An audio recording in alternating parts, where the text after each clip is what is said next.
Because on this day, In 1978. did you miss the radio? Sorry. It's In okay. 1978. Number one on the charts, Rod Stewart. Yeah, he sounded like he was really off. Little bit. He's off in that. Little bit. Singing that. That was not Rod Stewart. What? Well, That it's was Revco covering Rod Stewart. Revolting Cox. Yes. So why didn't we play Rod Stewart? The only version I could find was like 6 or more minutes long. So There you go. I know you like Rod Stewart, I do. Bill. I actually do. As I was listening to that song, I thought, I share one thing in common with that singer. I always sort of laugh when I say KY jelly. Al Jorgensen? Yeah, I was just kind of.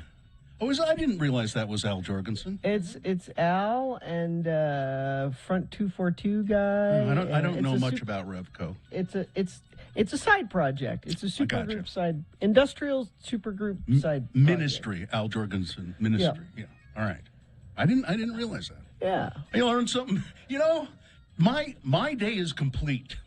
is it? If I will learn one new thing in a day, that's Well, you could thing. go home now then. okay. I'd love to, believe me. If your goal has been achieved, hey. We've got a fun day ahead of us. Oh so. boy, you betcha. Yeah. Hi. Hi. Gina's still at home. You don't want to. Oh yeah. Okay. I was up all night coughing, and you guys don't. Regardless of what is causing the coughing, you don't need me there in a small room with you coughing. No, we barely need you where you are, let alone here. So I'm trying to practice what we preach, which is when you're sick, stay home and don't get people you work with sick. So. That's exactly right. You're doing the right thing, Gina. Thank you. I live to hear those words. Yeah, but not from Bill usually. It's usually from your mother, right? From anybody. Because it's so seldom that you hear you're doing the right thing. If you listen to my podcast that I do with my children, it always comes down to me wanting them to reassure me that I'm a good parent. That's never where the conversation starts, but it always ends up. I'm sure that's true. Where it ends up. I don't. I'm doing a good job. It's the Remain Seated podcast with Gina Barberi, and I don't listen to it because, frankly, I've had enough of your kids. I've had it up to here with those kids. So who lost the tag match we were talking about? Oh, was it Beckham? So Muhammad, my 13-year-old, and his buddies, they play this epic month-long game of tag. Yeah. And then on the last day, whoever is it at midnight has to do some challenge. And in this case, it was eat those really hot chips. Yeah, they're like Dare chips. Yeah. They exist for such things as. And the last day of the month, Muhammad was hanging out in the house and wouldn't leave the house because he was worried he would get tagged. Beckham wasn't the last one that was it. I don't know which kid was it. Okay. But Muhammad called me after school and he said, "We're going over to so-and-so's house for the challenge." I said, "Okay." He came home later. I said, "How'd it go?" He said, "He chickened out." What? So tell him to consider new friends.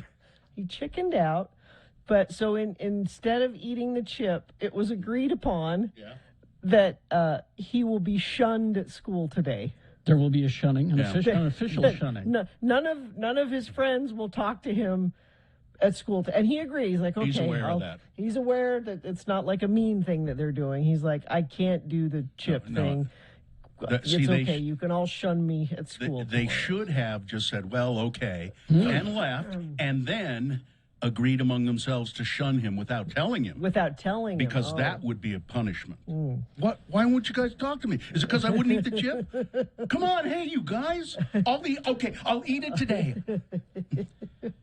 Nope, it's too late. See, We're on to a new challenge. Your son Muhammad is just not quite old enough to be nasty like me. No, I think they felt bad. Like, all right, you don't have to eat it. You want to do a proper shunning, you do it the Klingon way. Which is That's where all of his friends stand around him in a circle, facing him, and then they cross their arms like this across their chests, loudly, so it makes noise. Yeah. And then they turn away from him. Oh. Everybody, and it just ignore We're not it. even looking at Not you. even looking at shun. But it's for life, isn't it? It's life shunning. Yeah. Yes. Oh, yeah, this isn't a life. This is just today. 24-hour shunning. All you got to do is call. You want my body? You think I'm saying? Something that lets me know. There you go. Now Rod does not sound good there either. He does not. No, he sounds ill. Yeah. If you think I'm sexy, I'm just want my body. All you got to do is call. There you go. Yeah. That I know what that is, and I've never seen the movie. It's a funny You movie. haven't? No, Oh, you should. I saw the first one. No, there's only There's one. only one. Oh, what's the name of it? So I Married an Axe Murderer. Oh, I was thinking it was a different. No, It's a funny little movie. yeah, I never did see that. Mike Myers in multiple roles. Yeah, I knew. I was thinking that was. Well, is that where he plays the fat, disgusting guy? No, that's his Austin dad. Powers. Yeah, that's Austin Powers. Yeah. Yeah. This is him playing his dad. Yeah. He has like 3 accents. So Scottish. He's really talented. I loved that they brought back the Gong Show, and he hosted it. I loved it. As a character. I loved it. Some weird British character, and I thought it was great, but didn't. We catch were the on, only ones who liked it. apparently. Nobody else did. So it's like this show. There are like 2 people who like it. Are you so? We catered. And we'll find out today. Yeah. Do you have a temperature, Gina? Are you I do running? not. Okay. All right.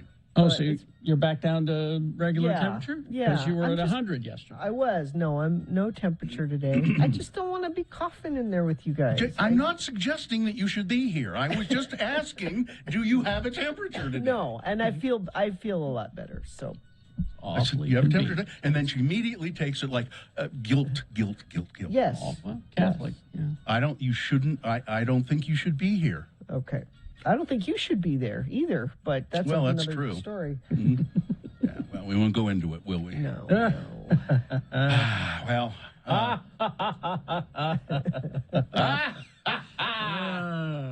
All right. a hearty handshake. Yeah. Let's get this. The sooner we start, the sooner we can get it over with. All right. Let's try. I think we still just have one Just phone one. line. Because we're a big time radio station with, Well, one phone line. We need to economize. This is a belt tightening measure. Phone lines are expensive. 877-602-9696. Let's see if you can be the lucky one to get through and check in with the Radio from Hell show, and maybe we'll give you a tote bag or a mug or something. Something along those lines. Yeah. All right. Good luck. Thank you. Did you miss the radio?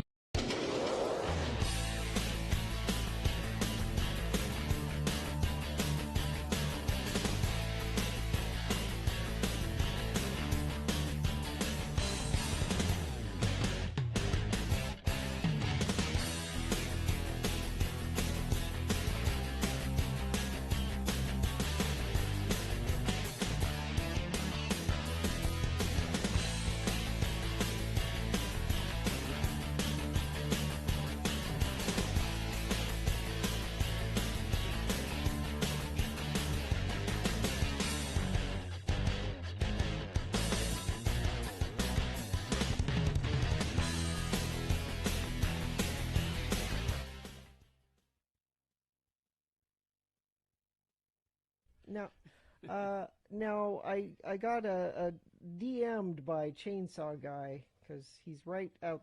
You might be able to hear chainsaws and beeping and worker guys outside my house chopping up trees. And he said he said, can I come in for a drink? I'm thirsty. Don't worry, I'll wear my mask. And if you guys don't mind, if I bring him in for a minute. Just he wanted to say hi. 'Cause Well, Okay. is it safe? I mean, Well, can I okay. see him? Where is he? All right. go to x96.com/live. You can I can't him. see him. Where is he? He's right there. What? What? Oh, there he is. He's apparently at Carrie's. How can you tell with the split screen technology? I'm not. Wait a minute. He's in my house. That's no, that's is Chainsaw that your Guy house? at my house. Yeah, sure. Sure, as far as you know. Okay. Here, let me- Hi, there. Chainsaw Guy. There. I bet he's been. I'll bet he's been really busy, haven't you, Chainsaw Guy? Yes, I have. Wait a minute. There you go. That's right. I've been really, really busy.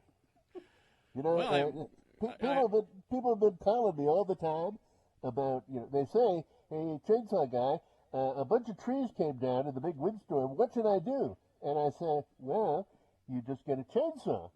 You know? Well, it seems pretty easy, doesn't it? What I did, I just got a chainsaw, yeah? You know what I do? I call somebody who owns a chainsaw. I call a friend who has a chainsaw and have them come over and do it for me. That's right. And don't call me, though. I'm too busy. I'm as busy as a one-armed paper hanger. Do you As a have your one-legged chainsaw? tap dancer. I don't know. Do you have your chainsaw handy there, Chainsaw Guy? I don't know, do I? I'm not sure if I Because do I or have a not. question for you. Oh, you do? Okay. Well, let's... Okay, so if you ask your question, maybe I'll fire up my chainsaw. Okay. What's your question, Gina? Well, Chainsaw Guy, I have this really big tree that fell down in the windstorm yesterday, and it's blocking the road in front of my house, and I can't get out to get the mail. Chainsaw Guy, what should I do? Well, it's pretty simple. All you do is you do it first, and you take your away. And then you take a high fluid, and then you wear the cover. And then you have to breathe, and you turn around with the water, and then you take it down. And then, if you can't get in them, and then you grab a beer, and you grab a pepper, and you say, and then, you turn it around, and then everything is all right. Oh, thank you, Chainsaw Guy. That's very helpful. Don't forget the part about taking off your clothes. Chainsaw Guy, I'm important. just curious. I'm just curious because I don't think it's safe that you be in the house, a stranger's house, because your mask has holes in it. Well, I'm not contagious, honest. Honest. You're dangerous in other ways, aren't you? That's just sawdust. That's all that is. It's just sawdust. Okay. All right. Well, thank you, Chainsaw Guy. Thank you very much. All right, see ya. You better get back to work, I think, Chainsaw Guy. Is he gone? Yes, he just left. Okay, good. Yay, thank you. God, the things we do for you, Gina. I don't know what. That was elaborate. It was. Don't forget the part about taking off your clothes. It's very important. Yeah. To getting the trees cleaned up. Well, No, it's not Halloween already. That just No, depresses but- me. there's not going to be any trick-or-treating this year, is there? No. I'm not going to participate in any. No. I usually have candy and comic books for the kids, but no, I don't want you coming to my house. I'm sorry. This is not happening. And Los Angeles, it's funny because Los Angeles initially announced no trick-or-treating. And then they had to walk that back because they realized because that why? I don't know. I think they caught a lot of flack for it, and they said now we're saying it's discouraged. Trick-or-treating is discouraged. Yeah, because see, Gina, before they were saying we're going to station snipers around the city and shoot people who are trick or treating, but now they had to they're gonna walk back that off. back. They had to walk that back a little.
Okay, it's 6:20. Let's get this over with. Yeah, we'll start the show officially here, and then we'll go to your check-ins. You know, we have this one phone line, so I hope somebody's on that line. 877-602-9696 is the number. You could also, check in by text, 33986. Yeah. Now, before we start the show, I would like to tell you that it is National Fritters Day. Ooh. Aren't we lucky? Now, are these A fritter is fried cake or dough. Yeah, the sweet confection. Yes. Yeah, All fried right. cake or dough with fruit, or I guess they Could can be be a corn savory. fritter. But Haven't you ever had a corn Yeah, fritter? they can be savory as Savory well. fritter, I like the apple fritters that the donut shops make. Those are, and they're really bad for you. All right, National Fritter Day. So shall we begin the show, Gina? Yes, at University of Utah Health Plans, they provide medical and pharmacy services that meet you right where you are. Enroll today at uofuhealthplans.org. The moon, 4.7% of full. It is, you really, It's a sliver. yeah, you can't even see it practically. The moon, it's out there though. It will set today at 3:54 p.m. Today being, Thursday? It's the second day of December in the year of our Lord Jesus Christ, 2021. And this is the Radio from Hell show. Carrie Jackson. Aye. I'm Bill Allred. Hello. And there's Gina Barberi at her home. Hello. Katie for short is our producer in the producer's booth. And also we have helping out today Miriam and Cameron Diaz. So now, we'll go to your check-ins if there is one or any. Maybe they took away the one phone line that we had. It could be. Somebody here on texting was trying to take you to task for yesterday's show. Said I was I was a fan of the show, one of the two fans of the show, until Carrie made fun of Miatas yesterday. Well, that Carrie did not make fun of Miatas. I did, Bill, because Miatas were stupid little cars. I was going to say you can say that because isn't that little red thing that you had? Was that a Miata? No. That was a That was a Capri. Capri, okay. which was a horrible car as well. Yeah. Horrible car. I should never have purchased it, but I did. Let's see. Oh, somebody says I just ate a raspberry fritter for breakfast. Oh, well, see, starting off Fritter Day. I've been watching that Beatles documentary, Get Back, on Disney Plus, and I watched part 2 yesterday, which is as long and detailed as part 1. And but one thing when they get there in the morning. Sometimes they don't get there until like noon, but then somebody comes around and brings around coffees and toast, with marmalade, and there's a toast holder, and they bring around the toast and they eat, and you can tell it's really like very dry, plain. Yeah, it's British. But then they put the marmalade on it, and I go, we need somebody here that brings us coffee and toast triangles. I think, are they I think they are. They're cut in half. They're cut in half. Yeah. You want a diagonally, toast steward of some sort? Yeah. which is a great idea. If we could afford 3 more phone lines, that would be. Yeah. To be fair, my Miata is faster than a lot of Corvettes. To be fair. I still love you guys though. Really? Teacher Emily checking in. I got my Foo Fighters tickets. I bought them while teaching a class. It's important to do those things, isn't it? It is. Let's see. Tim the Tree Guy checking in. Hi, Tim. Nathan from Pittsburgh. Hi. This show would never work outside of the Nope. state. Just wanted to make sure that you have more than one text line available. Well, we only have one, but because it's a computer thing. Well, I think. we I think- share the text, though, Yeah. because, again, as a belt-tightening measure, all of the stations in this building have this same text line. And I think this show works in Pittsburgh because they're bummers in Pittsburgh. Yes. They're fans of bummers. No, you did not see me in Ogden yesterday, texter. I'm from Ogden, but I was not. It was somebody who looked like me, I guess. Cicely checking in. Hi, Cicely. Good morning. Let's see. Checking in the apple fritters from Fresh Donuts and Deli on South State are to die for. Everyone has their favorite fritter. I'm not going to die for a fritter. Matt, yes, thank you for the comic book yesterday. Appreciate that. Shasta, sympathizing with you, Gina. She says, I have a cold. All I want to do is stay in bed. Yep. And we got a foot of snow last night. Where? Oh, Shasta's in New York. She's in New York. This show would never work. Outside the state. Yeah. Good morning. This is Kat.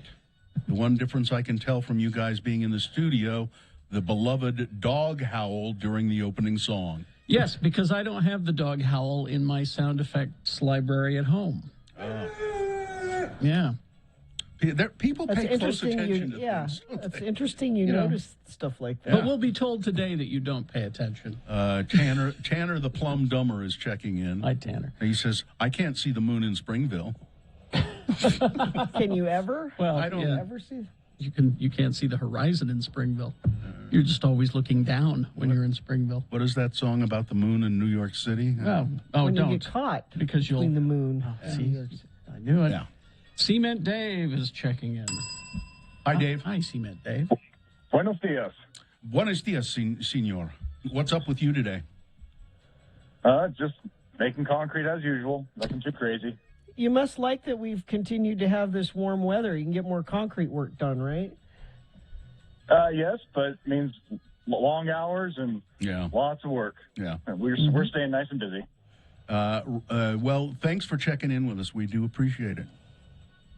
Anytime. See you later. Thank you, Dave. Concrete Dave. Cement Day. Oh, that's right. Although he said he was making concrete. Now I'm confused. Aaron, the DMV worker, checking in. Feel better soon, Gina?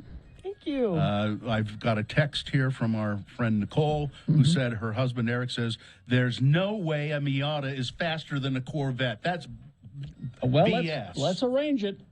a race. Let's make it happen. We'll get to Applegate from yesterday to bring his Corvette out.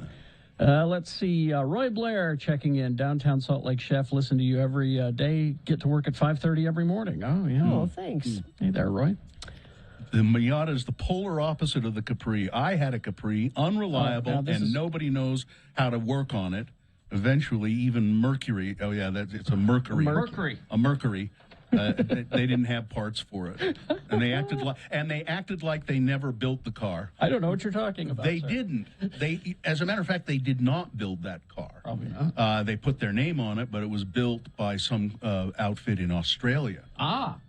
The Mercury Capri. And when you're watching our video stream, x96.com/live, and there's rotating pictures on it, there's a picture of me with my Capri as one of the rotating pictures. Oh, that's right. I didn't know you had a Capri.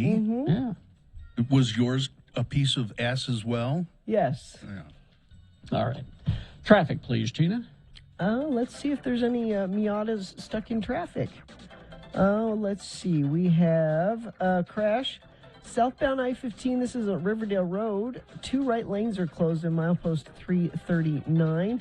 But that was reported about 45 minutes ago, so it may be cleared up by now. That's the only incident, except for this one, and Bill will probably be talking about it in the news. I believe there's still some police incident at Redwood Road at 41st South in Taylorsville. That was the location of a shooting earlier this morning. Bill will probably have some more of that in the news for you. Well, I will now. Oh. Yeah, and if you see something, you can text it in 33986. This holiday season, don't miss Odyssey Dance Theater's performance of the holiday classic, It's a Wonderful Life. Most performances sell out fast. Don't wait. Get your tickets today. Showtimes and tickets at odysseydance.com. All right. It's coming up after these messages. We have Big Boy News and Opinioendo. We have Geek News. And then at 7 o'clock, it's Beat Gina. Oh, yeah. I'm going to tell you the topic of the trivia. Okay. Britney Spears trivia, because she is farty today. She's 40 years old 40 today? years old today. All right. It's her birthday. Happy birthday. And so, yeah, Britney Spears trivia. I don't know if Gina knows. Well, she knows quite a bit about Britney Spears. Yeah. You should make this hard trivia, Carrie, because I think we have an excellent prize. We do. Yeah. Gina. We have Foo Fighters tickets if you beat Gina at Britney Spears trivia.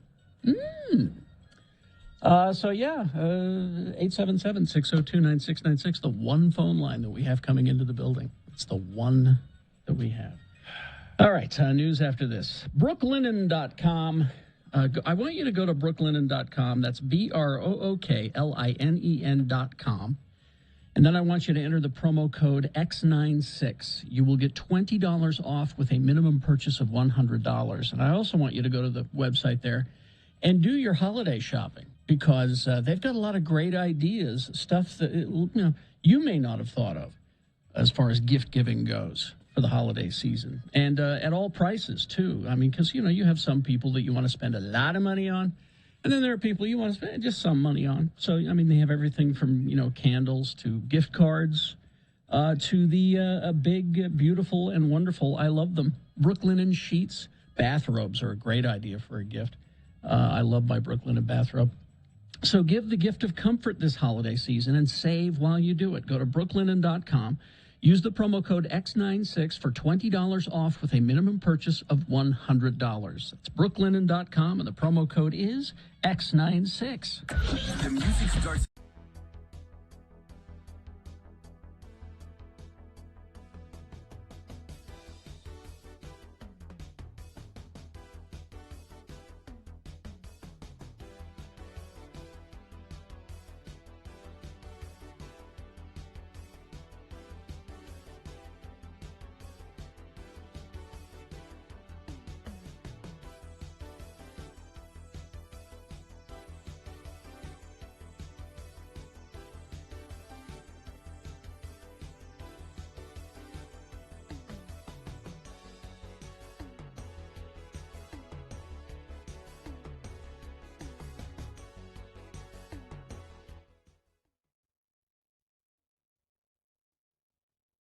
I will read it to you. It looks to be typewritten. Yes. Wow. Typewritten, actual letter dated the 9th of October. Nice. Mm-hmm.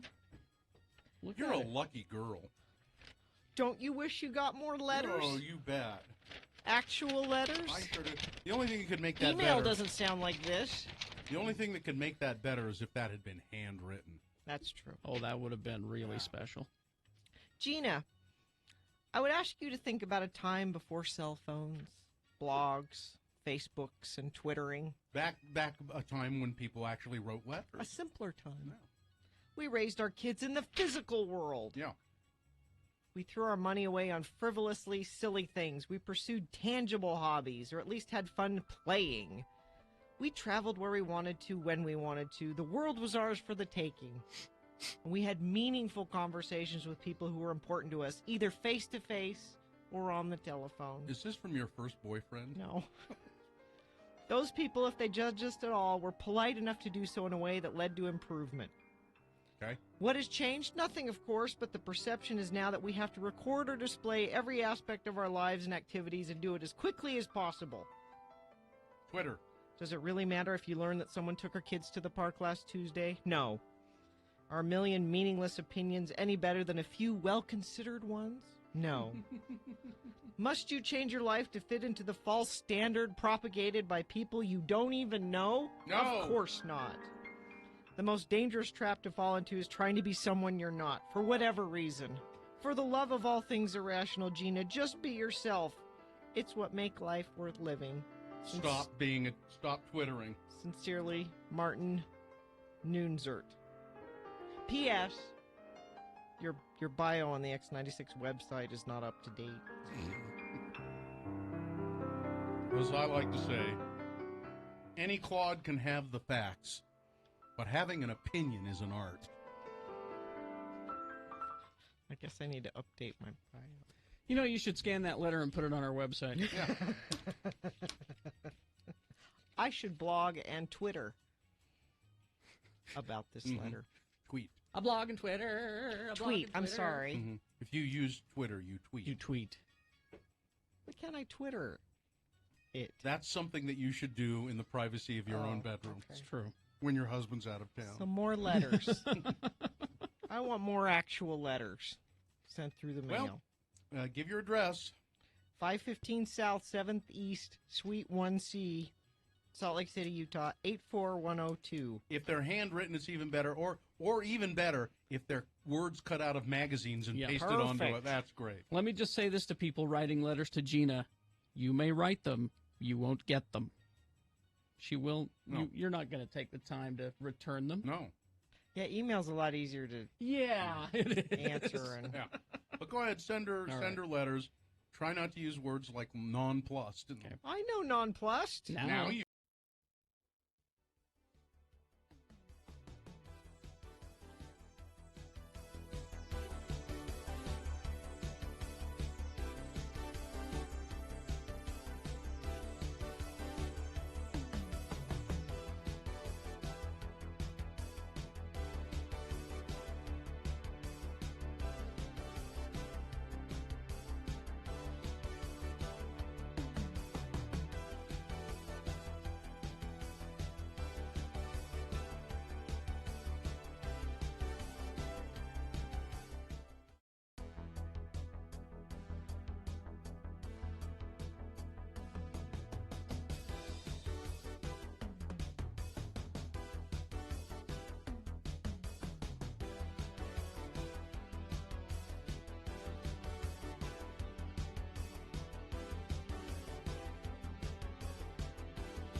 Okay. That was odd. It was 6:37.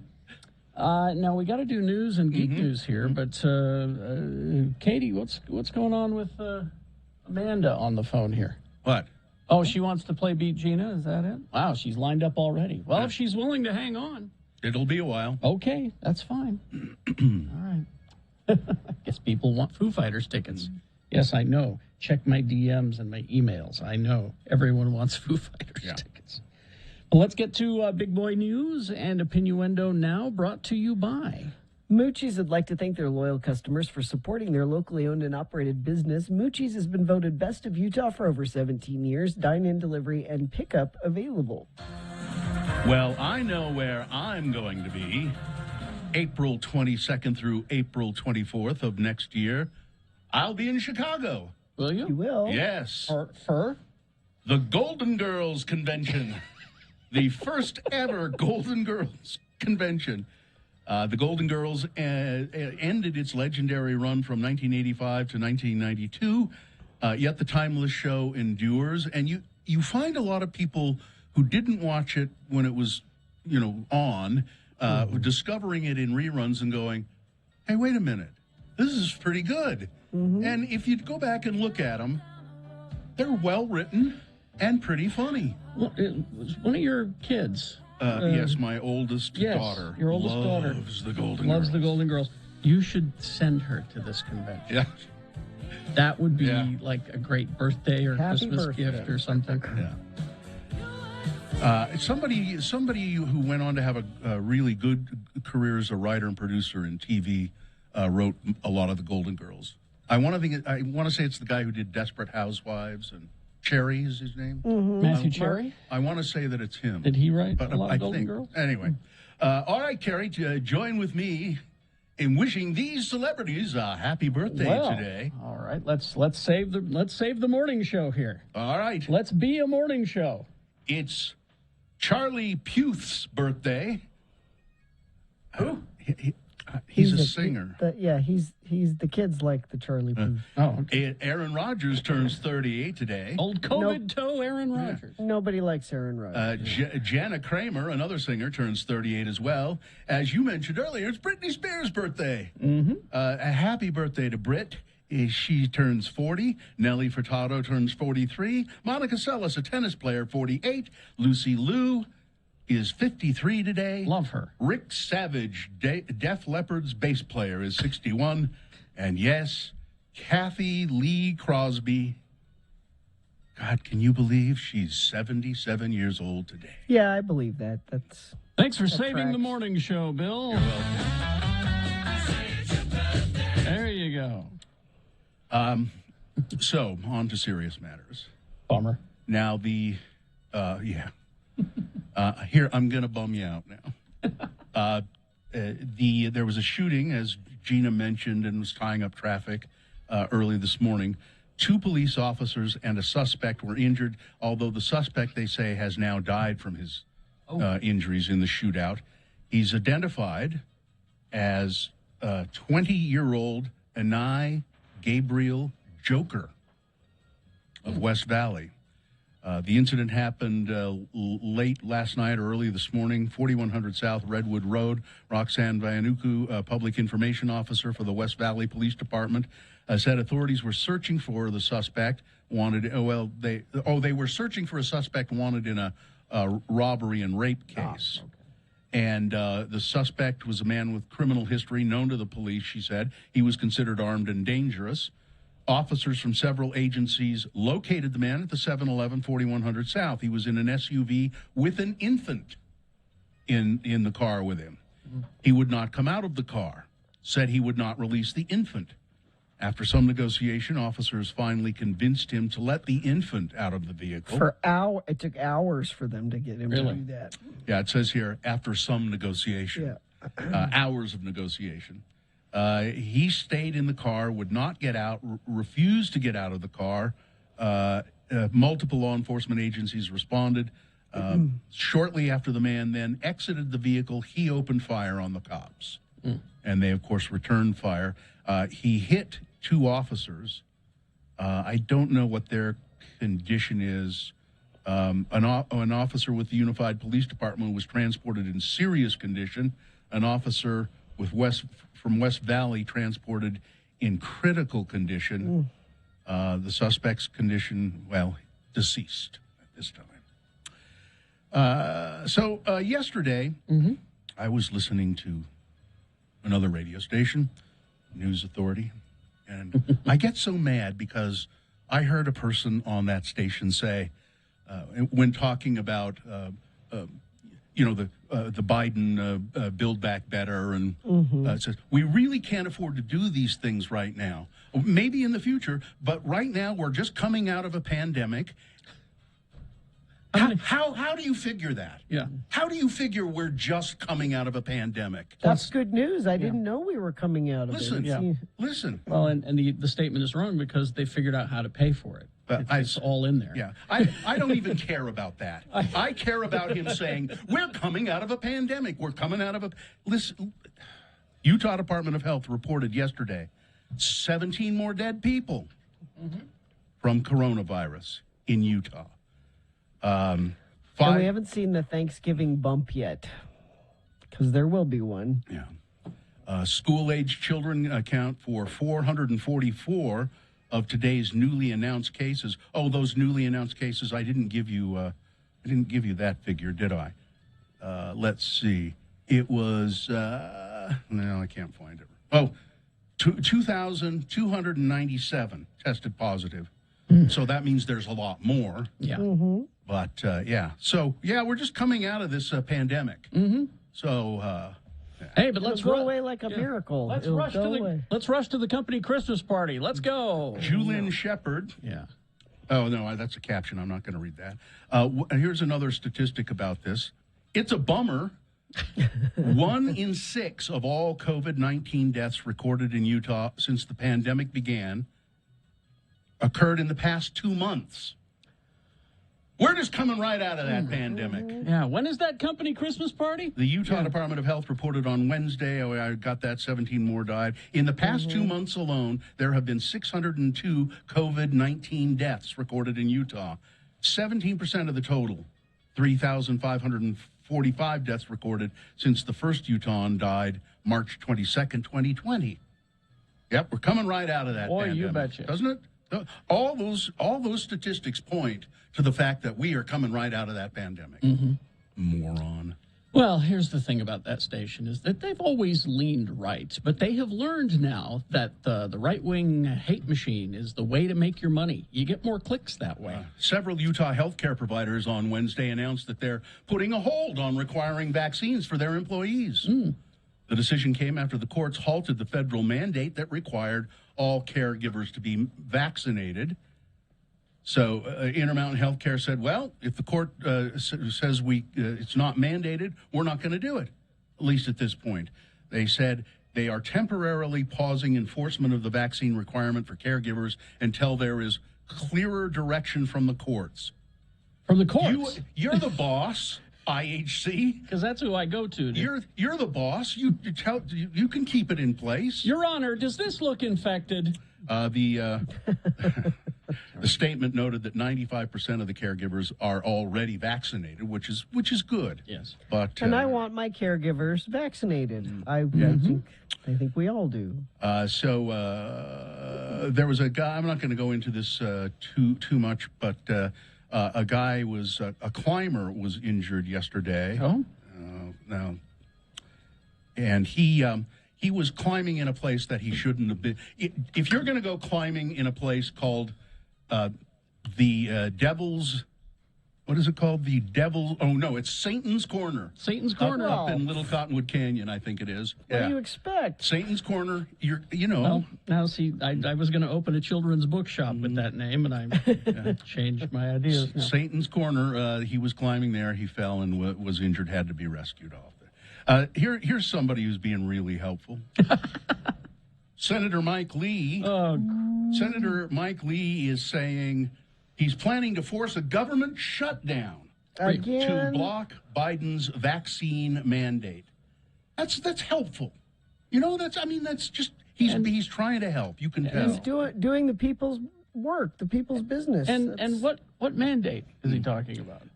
Now, a government shutdown. Because I want a mandate. I don't see it happening. Would be nobody in the armed forces getting paid, no federal workers getting paid. Yeah. So helpful. Closing down national parks.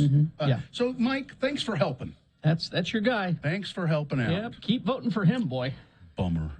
What a bummer. Well, I'm not going to go into abortion. One more quick story.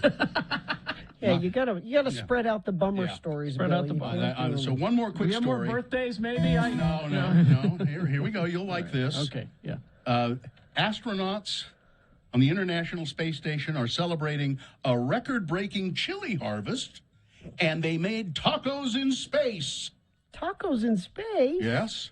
They've been growing chili peppers on the International Space Station, and they harvested a bunch of them, and they made tacos, space tacos. And one of the astronauts there's a picture of her holding it up, and this taco. Space taco. And it looks delicious. I'm sure it is. I want to go to the International Space Station and have tacos. All right. That's the news, Gary. All right. Sports, weather, traffic. Get to Strong Volkswagen during the Sign and Drive event. All you need is a signature, plus you get a lifetime warranty, no charge. Details and unlock stronger pricing at strongvw.com.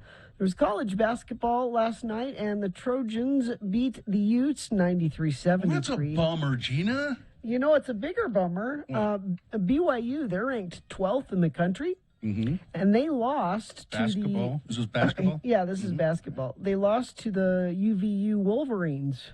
That was not supposed to happen. 72-65. That's a bummer. We shouldn't Isn't be it? reporting that. We should not be reporting that. Let's see. You got NFL tonight. Cowboys and Saints. That game is at 6 o'clock this evening. An interesting fact about that game I saw today, the former BYU quarterback, Taysom Hill. Hill? Yeah. I think that's right. Hill. Taysom Hill. Yeah. He's going to start Yeah. for the New Orleans Saints against the Cowboys. First time. That's true. That's good. Let's see. Weather, it's still gunky. 50s and hazy and inversiony. Looks like we have a chance of a storm coming in on Monday, but it's going to be kind of gross for the next few days. So think about when you're driving, trip chaining, carpooling, that kind of thing, because we've got bad air quality. Traffic, let's see. We had a few friends of the program texting in. Let's see, just drove past that accident in Riverdale. It involves a semi, and it's not cleared up yet. Traffic is backing up to 21st Street. Thank you very much. Somebody else says the speed limit on Legacy Highway is 65. Quit climbing up my butt. I guess people are trying to go cold. faster. It's cold. Come on, give me a break. Up my butt. I'm just trying to get a little warmth is all. Thank you. They sent those things in via text at 33986. If it's safe for you to do that, you can send it in as well. Fink and McGregor, mortgage is made simple. Call Fink and McGregor today for your free mortgage analysis, 801-264-9494. All right, thank you. It is time for Geek News, brought to you by The Nerd Store and Dr. Volt's, Lady Mechanical Volume 1, Teenage Mutant Ninja Turtles, 80th anniversary of Aquaman, always at the Nerd Store and Dr. Volt's Comics. Thank you. Just there yesterday, Dr. Bolt. Okay, this news is either the greatest news you've ever heard, Yeah. or the worst idea you've ever heard. Okay. Everybody will react differently to this story. I alone will be in the middle. Can you just react just neutral? However, I alone will be reacting neutrally. I can't react neutral. No, you'll have a reaction. Okay. I know you will. All right. Can't wait. Let me just say this. Yes. Nicolas Cage I saw this. is Dracula. Yes. Yes. In a movie called Renfield. Renfield. Yes. I. Yeah. He See? would be really Why isn't good. Why isn't he Renfield? I could maybe see. Because Because, Gina. he's look at him. He's Dracula. He's got to be. His hair's dyed black poorly already. Yeah. Uh, And let's see who would play Renfield. well, it's been, Eddie. it has been cast. Oh. This is a very interesting little project. There are two Dracula projects I'm interested in. One is the last voyage of the Demeter, I think it's called, which is the boat that brought Dracula's coffin. That's right. You know, I'm looking forward to that one. And then there's this one. This is interesting. You've got Chris McKay, who is behind Amazon's The Tomorrow War, the Lego Batman movie. He's directing this. Okay. They're going to start shooting in New Orleans here very soon. You've got Nicholas Hoult as Renfield. Now, this is the Nick Cage one. This is the Nick Cage Okay. one. Nicholas Hoult as Okay. Renfield. All right. Good. Aquafina has joined the cast as well. Okay. She's going to be in there as Dracula's sassy friend. as Renfield's sassy friend. And it's going to be kind of a slightly comedic take, because you've also got Ryan Ridley, who is a writer on Ghosted and Rick and Morty, has penned the script. And it's based on a story outline from Robert Kirkman, who's the guy who created The Walking Dead. Yeah. And it's the story is told from Renfield's point of view. And it's about, as Robert Kirkman says, it's about a toxic relationship Between Renfield and Dracula. Well, yeah. Dracula just misused poor Renfield. Yes. All the time. Exactly. He was reduced to sitting in a corner eating bugs all the time. Exactly.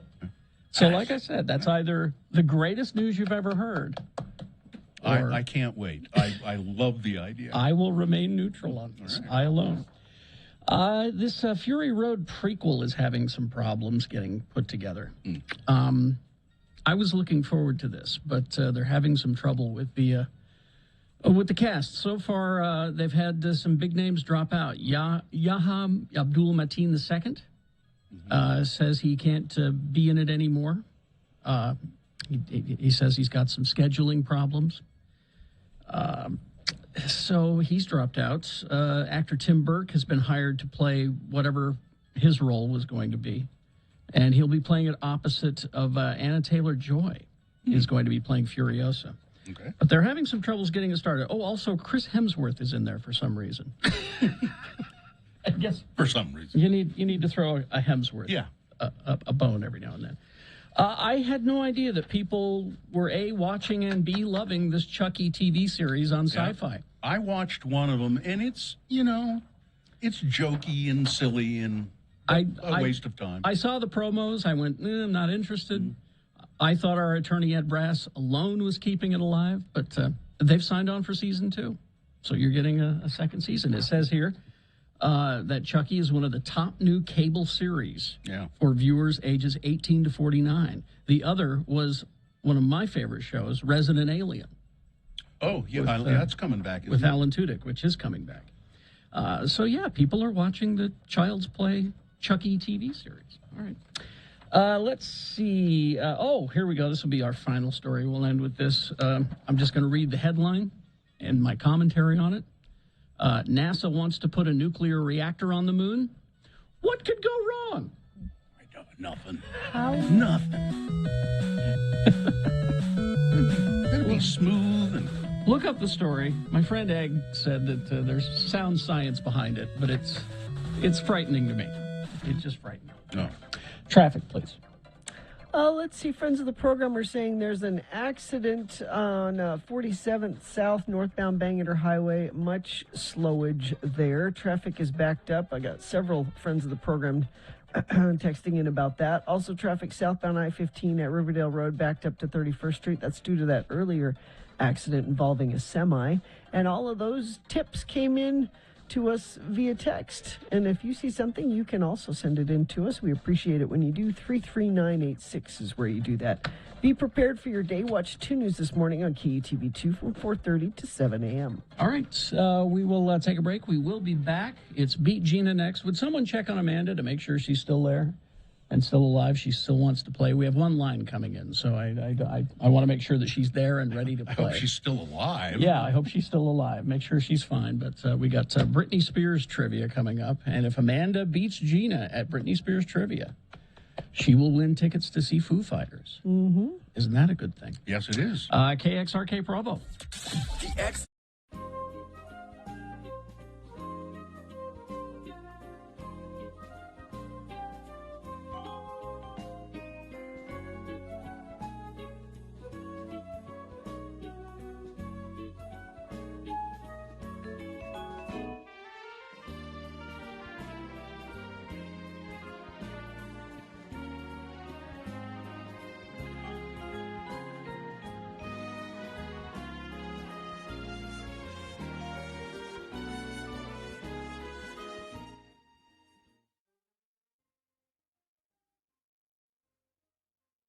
I haven't dyed my goatee. Don't. Looks Well, stupid. I'm not going to. You, however, Gina, should. Dye my goatee? I think Is so. it embarrassing? It is. It's getting to be embarrassing. People are talking. You dye your hair and you dye your eyebrows, but you just let your nose hairs and your and your goatee go. And when you have gray nose hairs and a gray goatee, I've been nose waxing. I've been going to your nose You wax have? place. Yes. What do you can't tell? no, I don't make a habit of looking up your nostrils. Good, I'm glad. I looked up your old address one time, but I didn't. But I've never looked up your nostrils. Why do you go more than?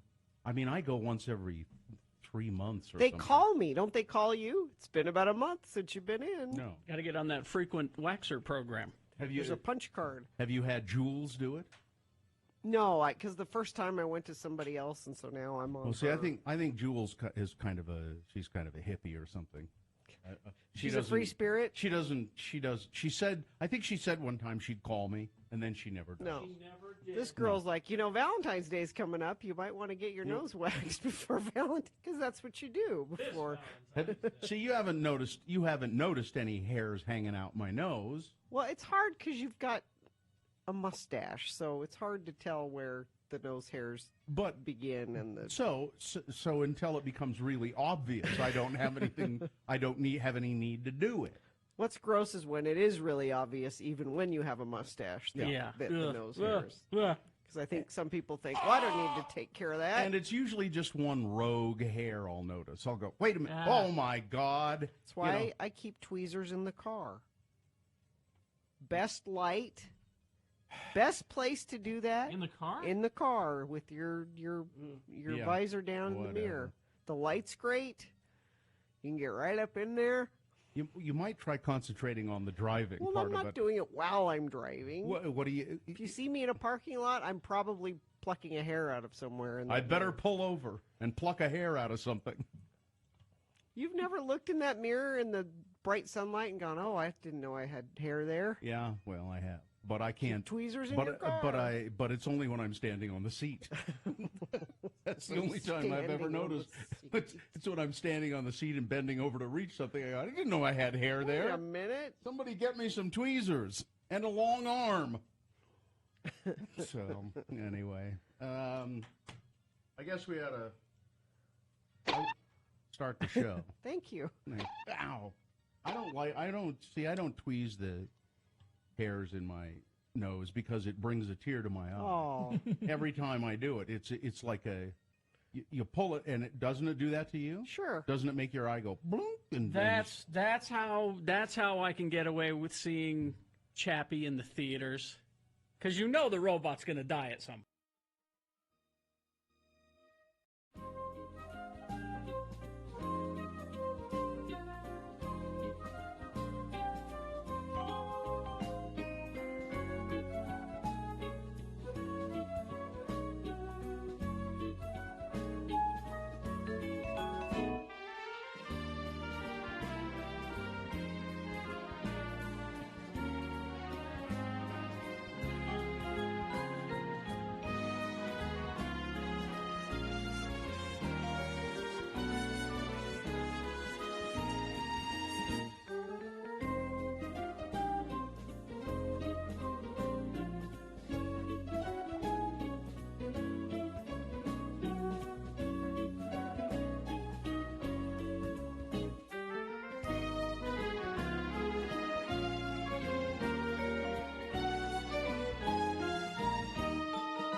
And now, get ready to enjoy one of the best game shows ever. Yes, it's time to play Jeopardy! No, wait, sorry, that's my other job. It's time to play Beat Gina, which is not one of the best game shows ever. As a matter of fact, Beat Gina does not even appear on the list of great game shows. It is, however, on the list of simple sauces that can improve any meal. Oh. And now, speaking of simple sauce, get ready to leap to your feet and give a standing O for your host of hosts. Today, dressed in finery from Moab Mel's Duds and Stuff in downtown Moab, Utah, Carrie Jackson. Thank you, Johnny. You're welcome. Although I get the feeling you have real contempt for this game. I mean... No. It doesn't pay as well as my other job. That is true. But it's fine. I know you have standards when it comes to game shows. I like to bask in your presence. All right. Well, let's take a look here. We have our contestant. Okay. Interfaces. It's fun. Here we go. Let's go to Amanda. Amanda is on the phone. Hi, Amanda. Oh, there's Amanda. Hi. Amanda? Hi, yes, I'm There here. she is. Okay, hi. Sorry, the music was loud. You can hear me, though, right? Okay. Yeah. All right. Is it time to play? It's time to play Beat Gina. Beat Gina, and Amanda is our contestant and on the air right now. So, Amanda, here's the deal. It's Britney Spears trivia, and if you beat Gina at Britney Spears trivia, she will you will receive Foo Fighters tickets. But Yeah, they're coming to Salt Lake Monday, August 8th at USANA Amphitheater. but if she beats you, what are you prepared to do in Gina's name? I will donate to Best Friends Utah. Excellent. Nice. All right, that's good. All right, we will toss a coin, first of all, to determine who goes first. It does give you an advantage in the game. Amanda, heads or tails, please? Head. Heads, all right. Coin toss app says heads. Oh. Yeah, she gets Excellent. to go first. All right, so here we go, Amanda. It's Britney Spears trivia because it is her birthday today. Your question is first. It is yours alone. And if you get it right, you get the point. If you don't get it right, Gina gets a chance to answer it correctly and steal the point away. We'll go back and forth until one of you get 3 points. Here we go. All right. Amanda, what is Britney's middle name? What is Britney's middle name? Is it A, Jean. B, Bama. C, Aunt Sister. Or D, Hazeline. I believe it is A, Jean. Jean is Brittany correct. Jean, you get in here right now. That's 1 point for Amanda. But now Gina gets a chance to tie the game. Gina, Yeah. what's the name of Britney's Christmas single? Apparently she had a Christmas single Okay. out. What is the name of that song? Is it A, Redneck Christmas? Mm-hmm. B, My Only Wish This Year? C, Slow Down, it's still November. D, Did You Heard What I Heard? I want it to be D, but I'm pretty sure it's B. My Only Wish This Year. Well, 1-1. The game is knotted up. It's so tense. But Amanda, you have a chance to go ahead now. Let's see, Amanda. Let's go with this question. Amanda, what did the astronaut give Britney Spears in the music video for Oops, I Did It Again? So if you saw the music video for Oops, I Did It Again, an astronaut gives Britney something. What was it? Was it A perfectly preserved 1993 Magic the Gathering Black Lotus? B, an Ace Frehley bobblehead? C, the heart of the ocean? Or D, a Mars bar, because space or something? I don't know. I'm going to go with C, the heart of the ocean. That is But correct. the old woman threw it in the ocean at the end of the movie. What? I don't. Oh, That's what- all right. I don't. I know it's a Titanic that's- reference, but I don't really Yeah, know. that's what Brittany says in the video. Is that what she said? Okay, Yes. I didn't see the video. All right. It's 2-1 for Amanda. Gina, now you control the game. The question. Gina, Yeah. which song appears on 2 of Britney's albums? Is the same song on 2 different albums. Which song is it? Is it A, Repossessed Truck Boat Truck? B, Booty Hunter? C, My Daddy Needs a Full Set of Teeth? Or D, Radar?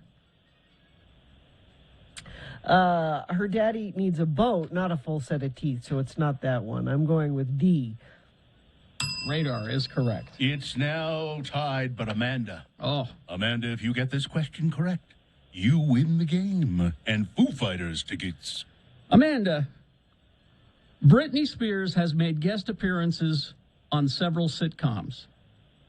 Which one of these sitcoms did not feature a Britney Spears guest appearance? So she was not on one of these shows. Was it A, Will and Grace? B, How I Met Your Mother? C, Sabrina the Teenage Witch? Or D, Hillbilly Hand Fishin'?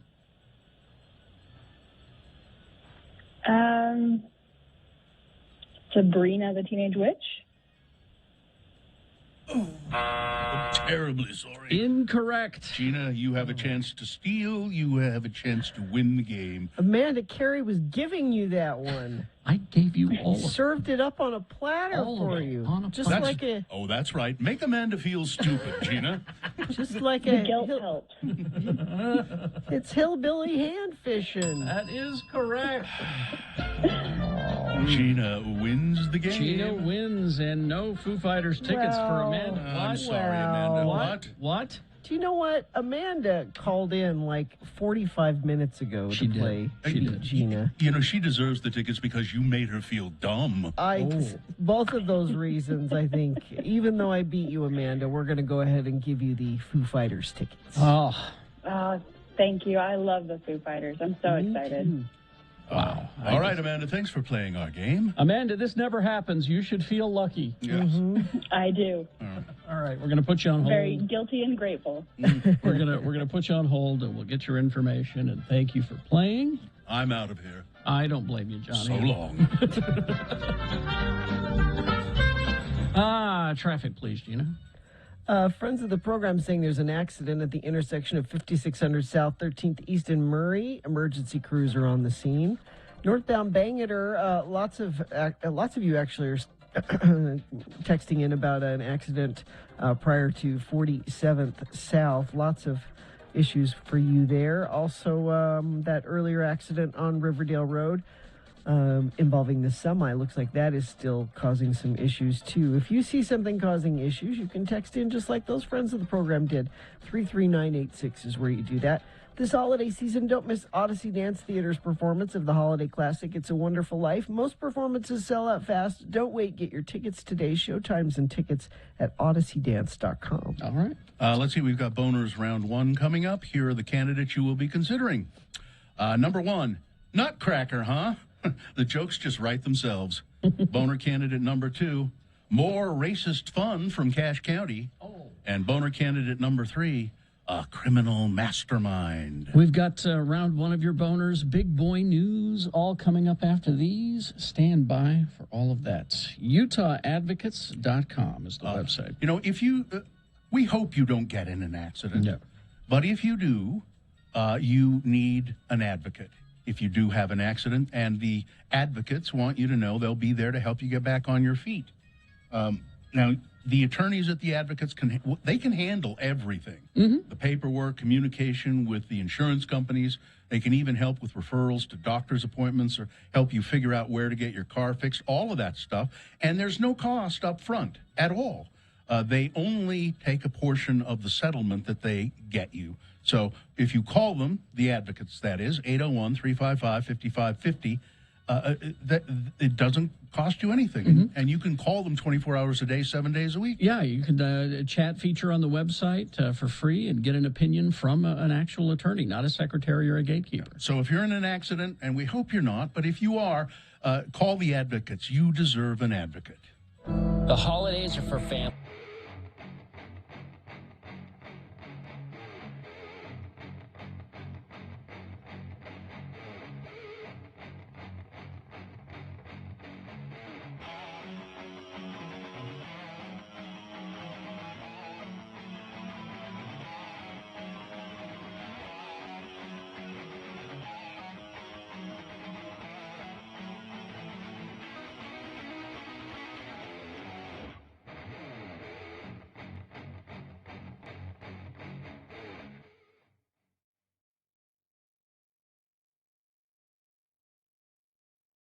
It is the 23rd century. Humans have left the lowly confines of planet Earth and have sought their destiny among the stars. While many things have changed, one constant remains: the need for young men to venture forth and do the work of the Lord.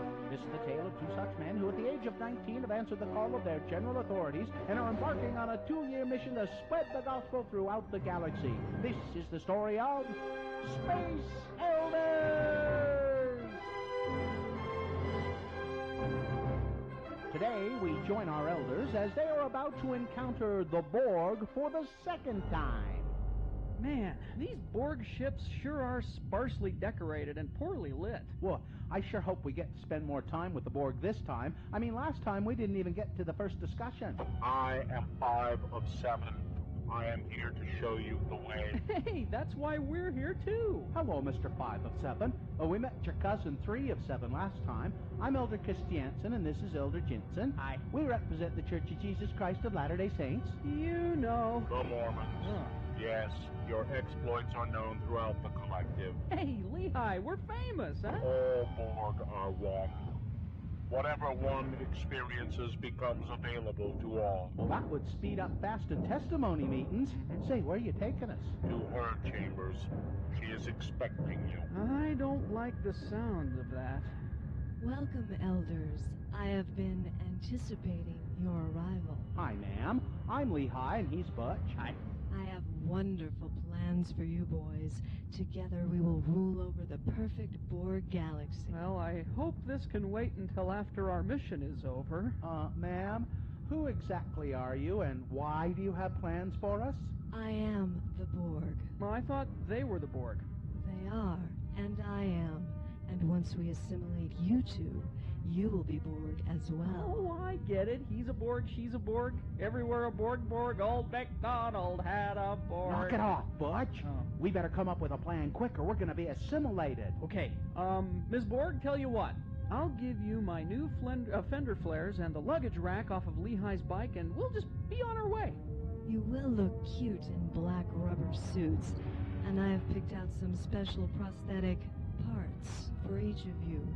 Soon you'll be my lieutenants, my consorts, my special friends. Together we will assimilate the Federation, then the Romulans, then the Cardassians, and then whoever else we can find. And we will have fun doing it. Hook them to the assimilator. Hey, come on, let us go! Nothing like the assimilation of new young men to make one forget about how Locutus left me without saying goodbye. Something is wrong. The assimilation process has failed. They have already been assimilated by a stronger force than the Borg. Quick, shut down the machinery. The feedback could contaminate the collective. What have you done to my beloved collective? Well, once you hooked us up to that gizmo over there, all of our experiences were spread throughout the entire Borg race. Lehi and I were able to bear our testimonies to more than 7 billion beings at one time. It was kind of like General Conference, except without the crying babies and the old people going to sleep. Yeah. We not only got to give the first discussion to the Borg, but to pretty much teach the whole gospel to all of them at once. Could it be? Have the Borg finally met their match? Could Butch and Lehi be immune to the assimilation process? Tune in next time to hear the Borg say...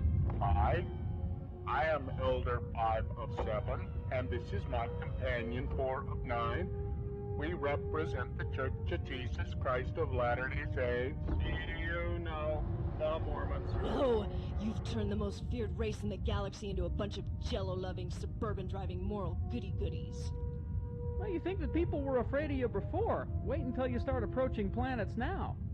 Man, I'd hate to play word ball against these guys. I think our work here is done. Hey, can we count all 7 billion as converts? Well, technically we didn't baptize them. We'll have to check with Zone Leader Hansen just to be sure. What about me? I was queen. I was the most powerful being in the galaxy, ruler of an entire race of warriors.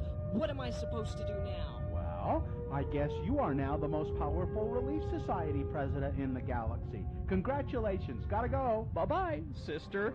On the next artificial limb attaching episode of Space Elders!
Okay. You know, at that point, I would say, I was just trying to have a conversation. Sorry. No, you wouldn't. You would be irritated at that exchange. Yes, I would. Yes. Okay, it's 7:20 right now, and coming up, Sean Means reviewing movies. It'll be at 8 o'clock. And we got a lot of stuff going down today. Gerke's calling in, it looks like. Yeah. Bob? Bob. And right now, let's begin with round one of your boner voting. Here we go. 3 news stories. These are examples of bad, stupid, or funny human behavior. And you will decide with your vote of these 3 candidates presented to you now Which one of these is the worst? Which one deserves to go forward to Boner Fight and get that chance to become Boner of the Day? It is not Boner of the Day yet. If it wins here, it's the winner of round 1. It has that going for it, which is good. Round 2 comes up at 8:20 this morning. We'll do this again with 3 more candidates. We'll get another winner there. We'll take both winners once we get them and put them together against each other in Boner Dome. 2 boners enter, 1 boner leaves. Yep. At 9:20 this morning, that's when Boner Fight happens. That's when you'll decide Boner of the Day for today. So right now, let's just focus on round 1. So we'll present 2 candidates now, a third after the news, and then once you've heard all 3, you'll vote. One of you lucky random Boner voters will receive tickets to see John Cameron Mitchell bringing songs and stories from his iconic musical Hedwig and the Angry Inch. One night only, December 4th at Kingsbury Hall. Tickets at utahpresents.org. All right. Boner candidate number 1. Nutcracker, huh? Well, the jokes just write themselves. I'll read this as it's written. Okay. A Playboy model apparently was kicked out of an unidentified Miami, Florida mall for wearing nothing but body paint, a hat, and a thong while impersonating the Nutcracker. Francia James filmed the frisky stunt last week before posting the footage on her Instagram. The Colombian-born beauty was seen standing in the mall's mezzanine with her breasts on full display. And if you go to x96.com/live, you can see. Yeah, now they're painted to look like the Nutcracker from the Nutcracker. Yeah. You know. There's like gold filigree on the Nutcracker's uniform. It looks like she's wearing something. It looks like she's wearing something, yeah. As she was standing there holding peanuts and handing out peanuts to men who walked by, saying, "You want a nut? You can take a nut." Her stunt was a play on No Nut November. You know what that is? Yeah, I've heard of that. Yes, and it's stupid. Yes, it is. Because I'm not giving that up. Why would you? What's the... Anyway. Just look it up if you don't know what it is. Boner candidate... Not at work. Don't look it up. Yeah, don't look it up at work. Boner candidate number 1. Nutcracker, huh? I mean, the jokes just write themselves. So she's the boner for doing this just to get hits on her Instagram? It's dumb. It's so dumb I can't stand it. Everything about it. Yeah. All right. Boner candidate number 2, more racist fun up in Cache County. This'll get you going. This is a story from Channel 2, KUTV, Daniel Woodruff. After days of silence, school leaders in Cache County are answering questions from Channel 2 about the fallout from an assembly about race and diversity at Skyview High School. As Channel 2 reported, a video about racism was shown at the end of the assembly last week, and it drew criticism from parents and led to an apology from the principal. And it was a boner candidate yesterday because he shouldn't have apologized for showing them the ugly truth. But why did they show the video, and why did they have the diversity assembly? Well, part of the reason for that is because of what happened at Skyview around Halloween, when 2 students came dressed in costumes that were, shall we say, inappropriate and offensive. One student showed up dressed as a basketball player in blackface. Another student showed up that day in a KKK outfit. So they clearly need this training. Yeah. Well, the parents, it sounds like, need this training for allowing this kind of thing. Parents didn't hear about any of that from the school. Skyview principal Mike Monson said he addressed it with those involved and their parents, and that was the end of it. Monson called the students' costume choices an individual mistake, noting that they both learned from the experience. But we can't have them learn from that 4.5-minute video called 400 Years, which, again, if you want to watch it, just be aware that it will contain some really harsh images. But it's true, and it's about slavery and about the crimes that have been committed on an entire race of people for 400 years. And still today. Yeah. Boner candidate number 2, more racist fun from Cache County. Mm-hmm. Coming up in a moment, Boner can. And by the way, I use the word fun ironically, just if you didn't get that. Yeah. And then Boner candidate number 3, a criminal mastermind. We'll get to that in a minute. Boner candidate number 3 for round 1 coming up after this. Big boy news and opinioendo brought to you by Boozteak features accessories for wine and cocktails and pairs well with a global pandemic. But if you're sober curious, Boozteak has non-alcohol wine, gin, and whiskey too. Open 11-ish to 7 p.m. Monday through Saturday, 315 East Broadway. Okay, I'm here to call BS on Alec Baldwin.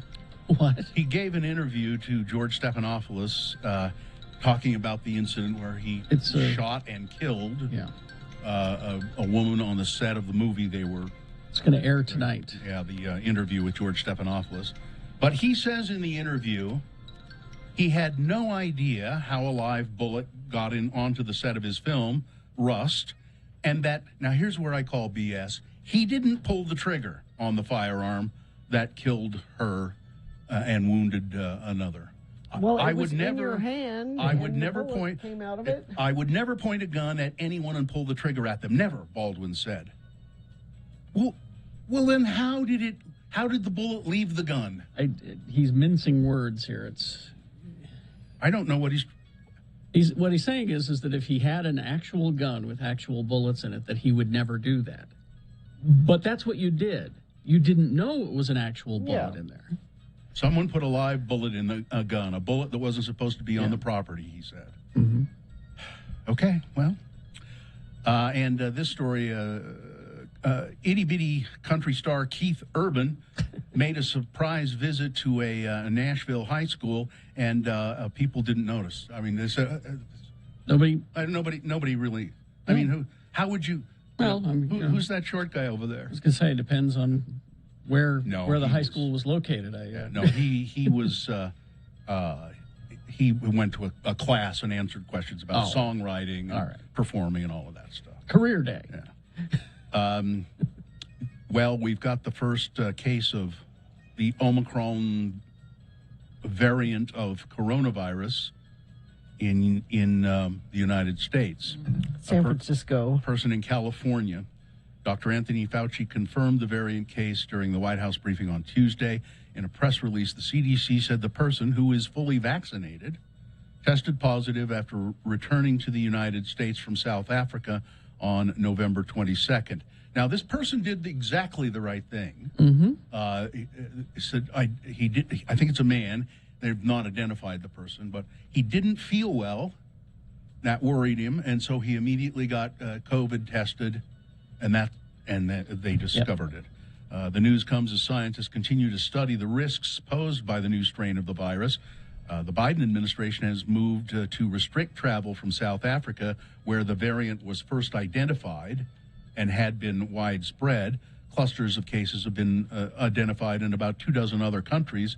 Now, I think I heard somewhere that the good news from that is that this guy's symptoms were really mild, and he got over it quickly. He's not over it. He's quarantining and getting better. Yeah, and he wasn't hospitalized. He was fully vaccinated, but not boosted. Was the other thing. Yeah, so get your booster. But they're saying that the boosters are not optional now. Go get your booster. Every adult is eligible for it. Go get it. Mm-hmm. I'm gonna get a T-shirt that says "I'm boosted." But in all of that going on, but Utah wants the school mask mandate lawsuit dropped. The Attorney General's office is asking a judge to dismiss a lawsuit challenging the state's laws that severely restrict COVID-19 school mask mandates. During a hearing on Wednesday, lawyers for Governor Spencer Cox and the state asked for time to file the necessary paperwork. Third District Court Judge Vernice Treese has opted to wait to later to hear before making a ruling. But they want just quit suing us about the mask mandate. Quit doing that. Quick question: how many masks killed kids this past month? Zero. How about the month before? Zero. Oh, okay. Just checking. I think you're such a bummer. I know, God. Right? 2 police officers were injured, and a suspect is dead. He is identified as 20-year-old Anai Gabriel Joker of West Valley. There was a shootout, and I think that's still tying up traffic. Isn't that right, Gina? At 4100 South Redwood Road. Still bad. Yeah. It's so that's what caused it. It's still considered a crime scene, and they're going over it. So Mike Lee, our senator, he really wants to help. So he said, I'm going to vote to shut down the federal government if, because unless Biden drops all of this mandate vaccine stuff. So, Mike, thanks for helping. What would happen, Mike, if you got your way and the government did shut down?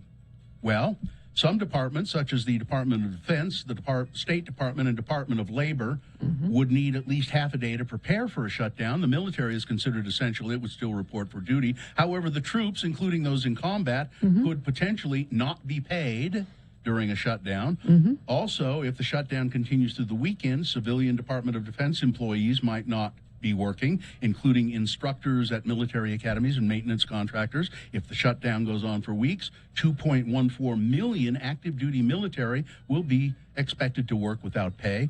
Pretty much Hill Air Force Base would just become a ghost town for a while. What about your Social Security checks? Oh, yeah, no, you're not going to get those. Oh, good. Well, I can see right why. before Christmas. He's for doing all of that. Oh, no, wait. Essential services such as Social Security, Air Traffic Control, and the Transportation Security Administration, TSA, will continue to be funded, even if some of those employees of those agencies are not. That doesn't make sense, does it?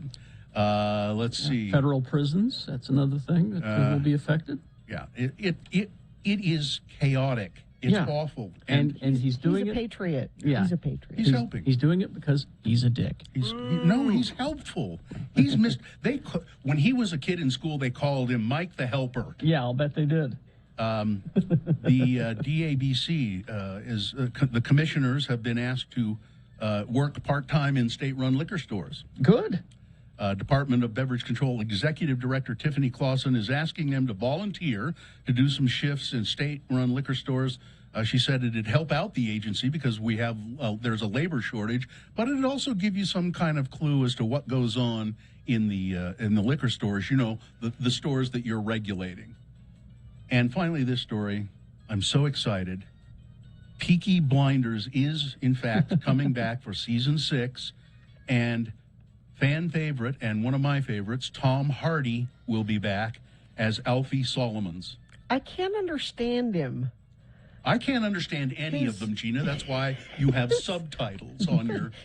His accent in particular is so thick, I can't understand. The hit series stars Cillian Murphy as a dark anti-hero Tommy Shelby. I don't know what you mean. He's always easy to understand. It's a great series and really violent. And you got a couple of minutes here if you have another story or two there. Yeah. I should find something that's not a bummer, though, shouldn't I? Let's see what I've got that's not a bummer. Well, no, that's a bummer. That's a bummer? No, that's a bummer. It's all a bummer? No, that's a bummer.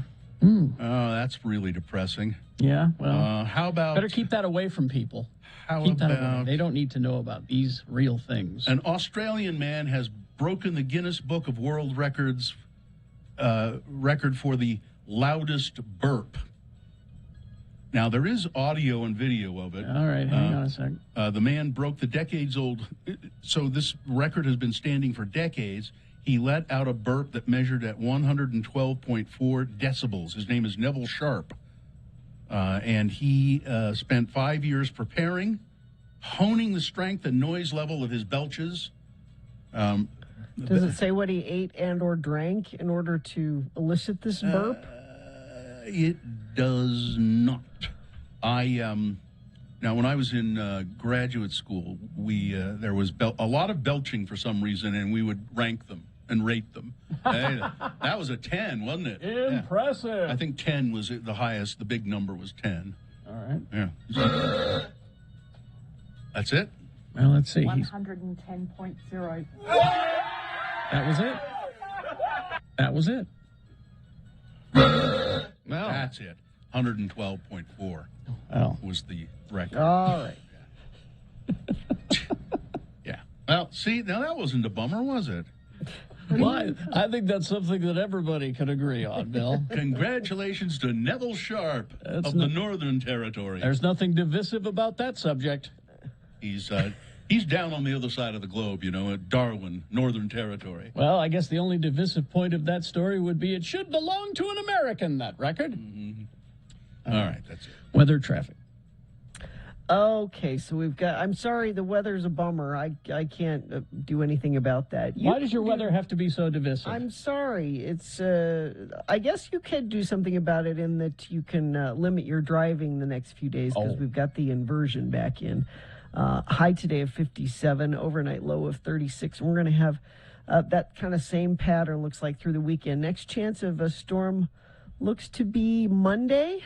We're fingers crossed that we'll have some rain in the valley and snow in the mountains and maybe blow out some of that gunky air. Traffic, like Bill was saying, that police incident, Redwood Road, 41st South, that's still a place you should avoid due to those earlier shootings there. Excuse me. Stalled vehicle northbound Bangerter Highway, 47 South in Taylorsville, the left lane is closed there. And if you see something, you can text it to us, 33986, and I'll pass it along to friends of the program. John Cameron Mitchell brings songs and stories from his iconic musical Hedwig and the Angry Inch, one night only, December 4th at Kingsbury Hall. Tickets at utahpresents.org. Are you flagging, Gina? Are you kind of? You sound like you're getting tired, really tired. Yeah. Joe's around, right? Yeah. Can he make you a hot toddy real quick? A morning hot toddy. Sure, why not? That's just a family tradition. And see if you can find a way to lie down while you're doing it. Okay. Let's see. Boner candidate number 3, a criminal mastermind. Kanawha County in South Carolina. Deputies say a man was charged after he made a false robbery call when he and several people were pulled over in a speeding vehicle. Matthew Hammock of Charleston was arrested. A deputy made a traffic stop on the speeding vehicle, and Mr. Hammock thought, I know what I'll do. I'll get the cops to leave us alone because I'll call 911 and report that there's a robbery in progress. And they'll leave and we can go without getting fines. Because they're the only cops. Yeah. Yeah. He called 911. He said he thought that would get the police to leave. They did not. Because there are more cops. He's a criminal mastermind. Boner candidate number 3. All right. Let's review the first 2 and vote. Boner candidate number 1, Nutcracker, huh? Well, the jokes just write themselves.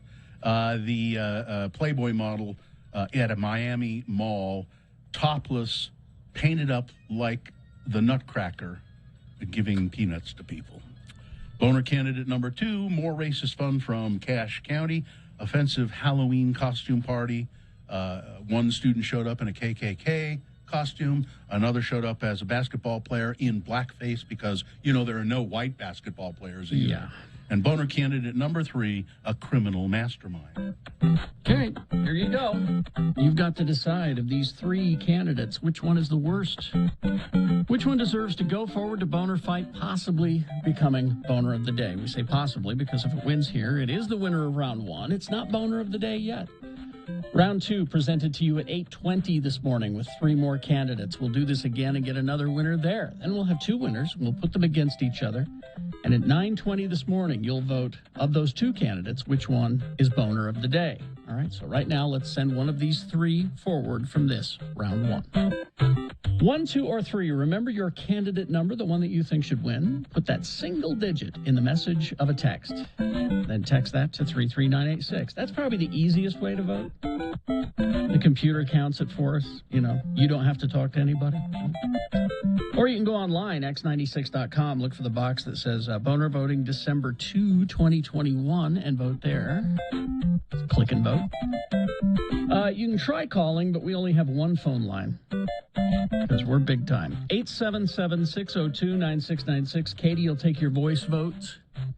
If it's busy, try again.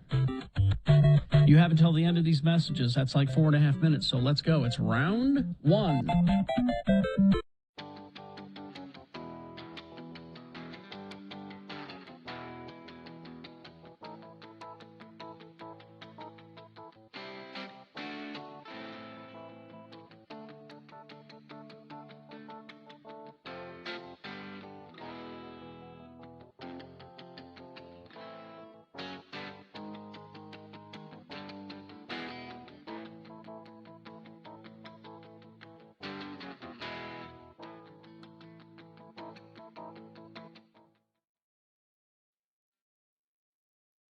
I had a Mary Jane candy yesterday. I've never heard of a Mary Jane candy. Mary Jane's. Mary Jane's. You Never? get that in Colorado? It's you ever heard of Mary Jane? No. Famous old candy. Originally made in 1914 That's probably stale. by the Charles N. Miller Company, later by Stark Candy Company, now manufactured by Necco. Oh. And Did you go back to Backyard Birds? no, my my 11-year-old daughter, little Mrs. Bill, went up to the 7-Eleven and came back and said, "Look, they have Mary Jane's up there." She knows what that is? Sure, she's had them before. But listen, we know candy in our family. Old candy. And new candy. They know all kinds of candy. The candy, Mary Jane's, Charles Miller invented this candy and named them after his favorite aunt, Mary Jane. Ah. And there's a picture of a little girl on Wonder how his other aunts felt about that. well, he had a favorite aunt, Mary Jane. Maybe he didn't have any others, but they're terrible. Really? I'd forgotten how terrible they are. I think they maybe used to be a little better. It's peanut butter, essentially, or peanut. There used to be peanut butter, sort of more peanut butter in them, and peanut butter and molasses. Oh. And they're chewy, like taffy. Yeah. But now they're just more sort of molassesy and sugary and very little peanutty. I was disappointed, but she was excited to find them and enjoyed them. Never had a Mary Jane?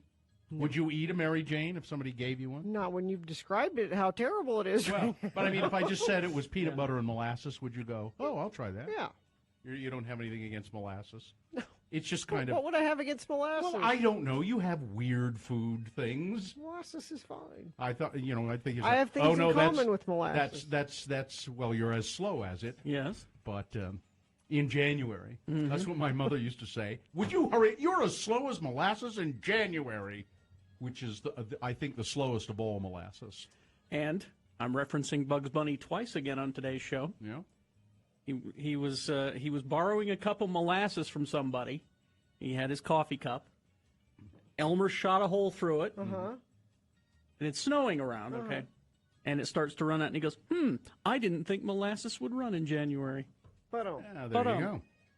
And then of course there's all different. There's blackstrap molasses, which is the realies. See, I didn't think you'd like molasses because it's too strong. It's it's like strong syrup. You don't need a spoonful of it. It's an ingredient amongst other things. Some people use it in lieu of syrup on things. Ew. They'll drizzle molasses on their pancakes or on cereals or whatever. I find it a little. Oh, and the brand of molasses that you buy in the grocery store has a rabbit on it. It's Brer Rabbit. Yeah. Brer Rabbit molasses. So I insist on Brer Rabbit molasses. Buying molasses. I don't think we can go into the whole reason that why Brer Rabbit might be on the. Ask your grandpa about Song of the South, kids. Yeah. Or when you go to Disneyland, what is it? Big Thunder Splash Mountain. Splash Mountain. Splash Mountain is full of characters that Disney no longer promotes or uses. But they're in there. Yeah, that ride. But that's the only place. Your laughing place. Isn't that what they say? Yeah. Your laughing place. That's where Brer Rabbit is. Yeah. I like that ride, actually. Always get wet. And it's a nice place to cool off at Disneyland. Mm-hmm.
7:47. Let's award round one of your boners. I think Dr. Oz sounds perfect for today's politics.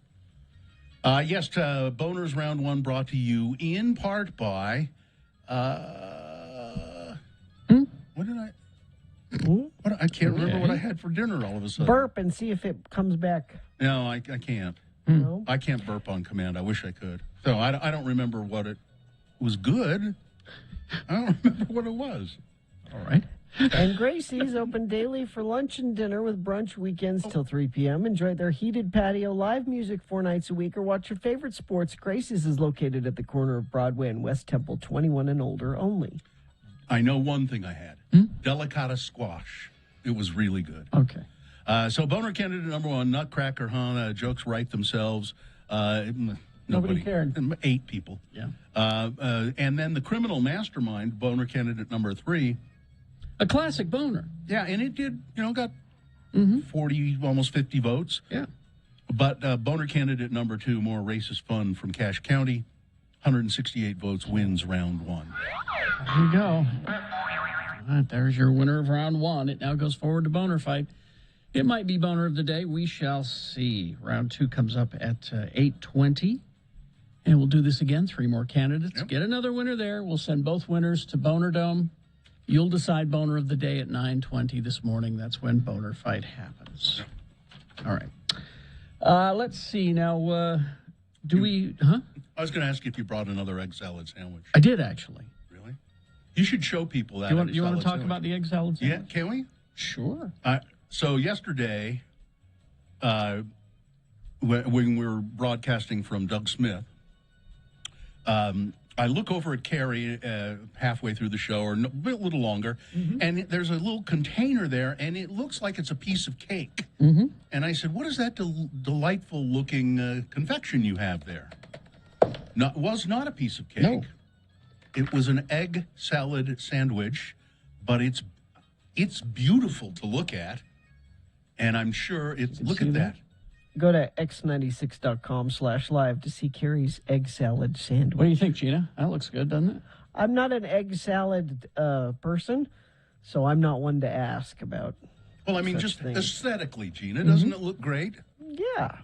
I mean, and it's got to be just delicious. Yesterday's was. This is a different bread this time. Yeah, I noticed that. Sue is getting a line on the perfect egg salad sandwich. Well, tell the story you told me about the egg salad sandwich. When we were in Japan, we were in Tokyo, and we were in a hurry. I think probably to the airport or something. I can't remember what it was, but we went to a convenience store, just a regular old convenience store. And so, let's grab something to eat before we go. In those, and you get the sandwiches. You always see the sandwiches in convenience stores that are in those packages, and the sealed packages. And so we tried them, and I didn't expect anything from a convenience store egg salad sandwich. No, I mean, you go to a vending machine or a convenience store and you buy a sandwich and it's all sealed up, and it's always disappointing. I would think that's a dangerous choice, an egg salad sandwich in a convenience store. You would think, but it was delicious. The crust's cut off and prepared wonderfully. So Sue decided she was going to research this thing. I mean, it looks great. Even they pay attention to that. The reason it tastes so good is because it's essentially a deviled egg salad sandwich. Oh. Because you remove the yolks. You get the boiled eggs, you remove the yolks, and you mix them up separately with this special mayo that you get at the Asian store. It's called Kewpie, and it's egg yolk only mayonnaise. Yeah, and it's got about 7 million grams of fat in it. And it's seasoned just right. It's just, perfect. And then the whites of the boiled eggs are diced into little tiny cubes. Mixed back in. And then you mix it back in. Okay. And then you get the proper bread. You have to get the proper thickness and softness. That looks like a really thick piece of bread. It's just a traditional, just a good old white bread, and the crusts are cut off. So this is continuing the experiment. Is it a thicker bread than a regular piece of bread? A little bit thicker, just a little bit thicker. Oh, maybe it's the kind of bread you buy for Texas toast. You could use the Texas toast bread, yes, because you do want a certain thickness. And Sue reminds me, Anthony Bourdain talked about how delicious the egg sandwiches in Japan are. That's how we knew it was going to be okay. So there's no excuse for when we go into a convenience store and we buy a tuna sandwich that's all sealed up, and you bite into it and you go, it's disappointing. It's not very good, and you eat it anyway because you paid for it, and so there's no excuse for it being bad. No, they can be done good. Yeah, but we're too caught up in cost cutting, and making sure that the board members get their profit sharing. Why are you making sandwich talk a bummer, Kerry? This was all going until we started talking about what's wrong with Big Sandwich. Now, I would like to know. A tool of Big Sandwich is what you are. Are there any, maybe I haven't gotten, convenience store sandwiches from the right place, or they have them at the grocery store too. But I don't buy them at all anymore because they're just usually terrible. I don't know this for a fact, but I'm betting at Maverick you can get a good sandwich. Well, Maverick seems like they take good care. Now, Sue says you're supposed to use Japanese milk bread, but we just found the fancier white bread at Harmon's. But I got a texter here, Sue, that says the Japanese Sage Market at 1400 South Main has the Japanese milk bread, and that's the bread that you want. So we will perfect this egg sandwich. I bet you're right about Maverick, Gina. Mostly the stuff you try. Well, their coffee is even pretty good. Which usually you go into a convenience store or something, you buy coffee, and it's like somebody dissolved a brown crayon in some hot water. I'm just betting Maverick's got a good sandwich. I'm going to try it. I'll find out. The mayonnaise, you get it at many of your Asian markets. It's called Kewpie. Yeah. It's in this little bottle. It looks almost like a Kewpie doll. Oh, that's their logo, is a little Kewpie doll. I'm sure we have some of that at home. We haven't opened it yet. It's delicious. Anyway, let's talk about Sean Means coming up. He's going to be reviewing movies for us, and I don't think I've received the movie list yet. I don't know what's opening. Let's take a look and see. Isn't it that West Side Story? Isn't that? Oh yes, I think it does open this weekend. So that's one of the movies he'll be talking about. Stand by for that. Here's his list. I got his list right here. You got it? Yeah. Some art movies. The one with Riz Ahmed. Oh. And he doesn't have West Side Story on this. Oh. Well, we'll find out. He'll be here in the next break, and we'll get that. But don't forget, it's the Road to the Road Home. Yesterday, we were broadcasting live from a Rocky Mountain Chevy dealer, Doug Smith Chevrolet in Spanish Fork. And this coming Wednesday, we're also going to be broadcasting, we believe, from Riverton Chevrolet. Which is in one of the Jordans. We'll get that. It's all at x96.com. But we want you to, right now you can drop off your physical donations to any of the Rocky Mountain Chevy dealers. I believe, they might be open this early. Somebody will probably be there to let you in. They need all kinds of stuff, too. They need clothing for men and women. Bras and plus sizes are needed. Travel size hygiene products, women's hygiene products, women's, feminine hygiene products. You don't think about that kind of stuff as something that they would need, that the homeless shelter would need, but those things are expensive. They're very expensive. Absolutely. So get your physical donations together. Take them to one of the Rocky Mountain Chevy dealers. You can find them at x96.com. And while you're there, if you don't have time to do these sort of drop-off and physical donation things, you have time to donate a little money to the Road Home. Yeah. And it's right there. It's a secure link, x96.com. We'll take care of it. Traffic, Gina, please. Yeah, we've got, excuse me. Still some traffic issues due to that police incident, Redwood Road, 41st South in Taylorsville. I would just avoid that area if you can. Crash SR 199 at milepost 6. This is out in Tooele County. And let me check our message stream. I thought maybe, a friend of the program says accident northbound Bangor Highway 47 South, backed up to 54 South. Actually, a couple of friends of the program sent that one in. They sent it in via text, and you can too if you see something you need to pass along to friends of the program, and I will happily read it on the air if you send it at 33986 is where you do that. This holiday season, don't miss Odyssey Dance Theater's performance of the holiday classic It's a Wonderful Life. Most performances sell out fast. Don't wait. Get your tickets today. You get showtimes and tickets at odysseydance.com. All right. Sean Means reviewing movies after these. KXRK Provo.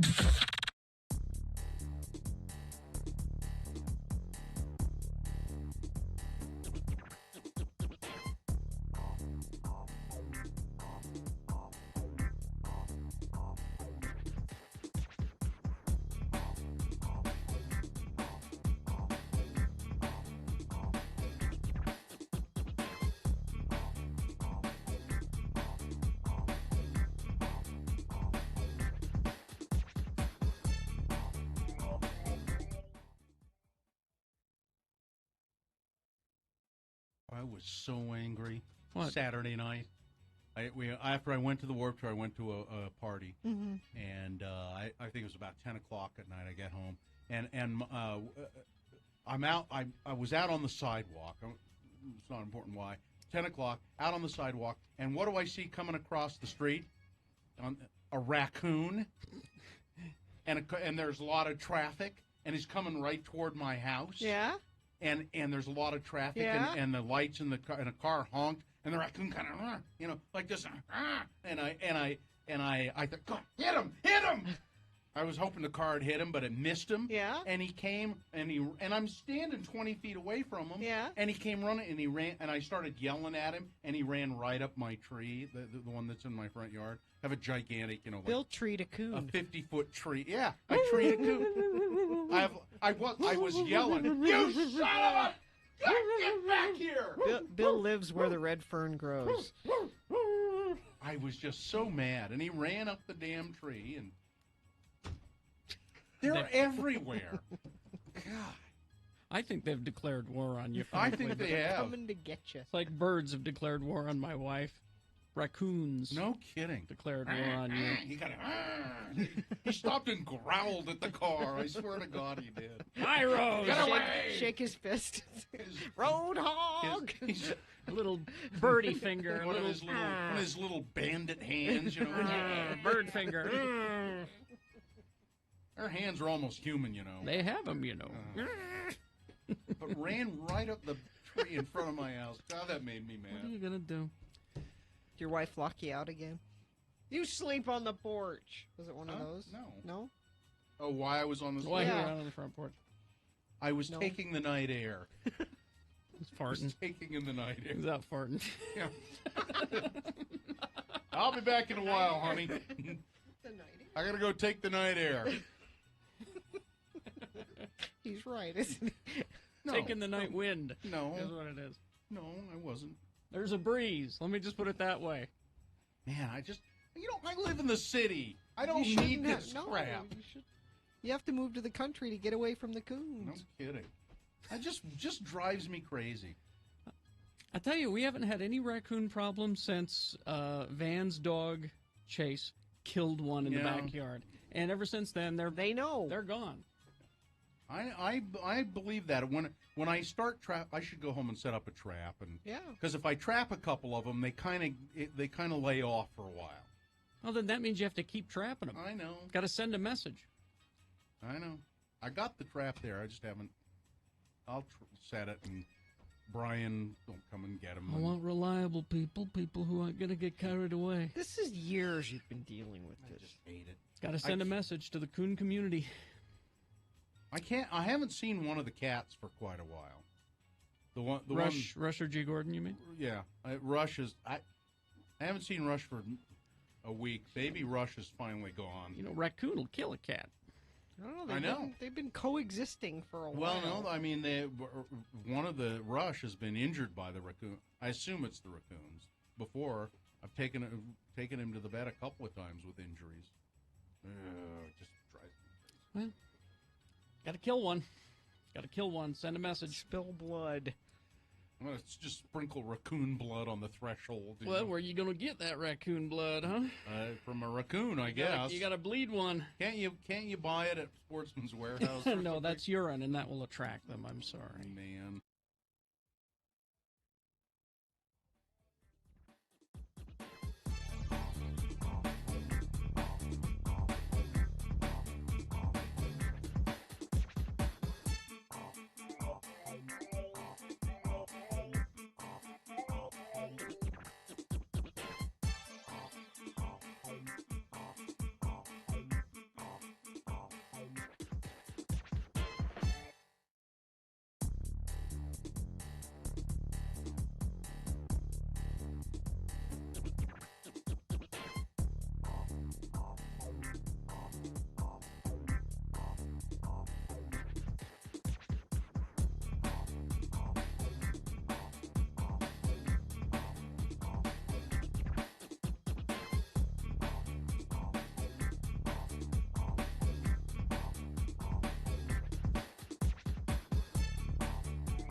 You know, it kind of reminds me of the Beatles special because they do, as they're getting their lyrics together, they have like little snippets of lyrics and then they just sing nonsense and stuff until they get it all down.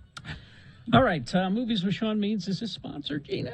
Yeah, brought to you by the Nerd Store and Dr. Volts. Here's what's coming up. Lady Mechanical Volume 1, Teenage Mutant Ninja Turtles, 80th anniversary of Aquaman, always at the Nerd Store and Dr. Volts Comics. Well, here he is, Sean Patrick Means. He is here to review movies for us. He does culture writing, and he's on the society pages of the Salt Lake Tribune. Actually, we don't do that as a mutual agreement between me and society. I see. I see. Sean, you can read all of Sean's reviews at moviecricket.net. Yep. Correct? All right. We got two. Open. Yeah, not a lot of movies the first week of December. This is actually normal.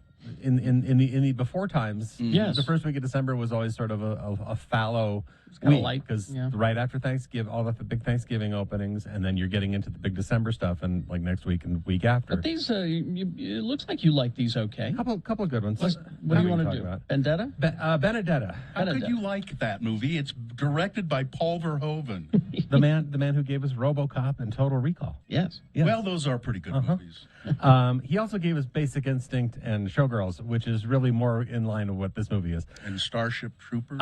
Yep, that was his too. Yep, but this is set in Italy, done in French because they provided the money. All right. If Hollywood provided the money, it would have been set in Italy and set in English. and we wouldn't get weird about Hollywood's not giving money to Paul Verhoeven unless it's another RoboCop or something like that. he's right? he's pretty well back to Europe now. Yeah. He's this is the 1600s in a convent in Italy, and there's a new novice brought in as a little girl who's very, very religious. She says she talks to the Virgin Mary. Oh, good. And that she talks back. And that she sees Jesus like all the time. Sounds like perfect nun material. Yep. Yeah. We quickly moved to her as an adult, and she's seeing Jesus and causing miracles, and people are freaking out. And her devotion is tested when a young woman from the street comes into the convent and to escape her abusive father and wants to become a nun, and she's hot. And so there's attraction there. Oh, and Paul Verhoeven. Yep. There you go. And then this is definitely not allowed by the Reverend Mother. No. Reverend Mother's played by Charlotte Rampling. Oh, what? Okay. Playing pretty much the same role she played in Dune. All right. Sort of Reverend, big old nun character. Yeah. This is actually supposedly based on a true story. This is based on a true history of a lesbian nun in medieval Italy. Okay. And the plague gets involved here somewhere too. Why not? This is a pretty unhinged erotic thriller, and Paul Verhoeven, he knows his way around an unhinged erotic thriller. It doesn't all make sense, but it's definitely fascinating to watch as it sort of implodes on itself toward the end. 3 stars. It's playing in a few theaters around town. Benedetta. Thank you very much. All right. Let's see. Let's move on to Encounter then. Encounter. Yes, this is a pretty unsettling psychological thriller, and what you think it's about is not really what it's about, which is what's interesting about it. Okay. We start with the idea that a meteor has hit the Earth and that alien microbes are infecting humans and turning them into alien zombie slaves, sort of thing. The one guy who knows all about this and is going to stop it is an ex-Marine played by Riz Ahmed. He's gone off the grid. He's trying to fight the alien invasion. And he grabs his 10-year-old and 8-year-old boys in the middle of the night to save them and get them to base so they can be safe. Here's where it gets tricky, is when the movie suggests that maybe this is all happening in his head and is not really a thing. And so we don't know if he's saving his boys or putting them in more danger. And his parole officer gets involved, and the fact that he has a parole officer becomes an interesting played by Octavia Spencer. And the FBI starts looking into it as a possible kidnapping. And so as we're wrestling, I mean, the movie's really engrossing when we're wrestling with this question of, is he crazy or are there aliens? And And the movie sets it up this way so that you're on edge and not knowing for sure for quite a while. And Riz Ahmed's performance is he's so completely invested in this character. It's really fascinating. He's a really good actor. Yeah, if you saw Sound of Metal, that's the one I was going to bring up. He's an amazing actor. Nightcrawler also with Jake Gyllenhaal. That's right. He's great. Yeah. The movie does start to fall apart in the end. I refer to it as the Thelma and Louise ending. Oh, car and cops, and it gets kind of predictable toward the end. But Riz Ahmed he makes it worth the watch. So Encounter, it's playing in a few theaters this weekend, and then it's going to be on Prime in a couple weeks. Oh, okay. Oh, okay. I'll look for that. All right. And 3 stars. 3 stars for Encounter. And we'll say the 3 stars for both of these movies that are out this week. Now, when does West Side Story open? West Side Story opens next week on the 10th. My review posted about an hour or so ago. Oh, you've already seen it? The embargo. Yes, I saw it on Monday. And the embargo lifted this morning. And so my review is out there on moviecricket.net. You want to talk about it a little bit? Sure, we can talk about it. So talk about the just who put it together. Steven Spielberg directing his first musical. And he, as I understand it, he wanted to do this because it was his dad's favorite movie.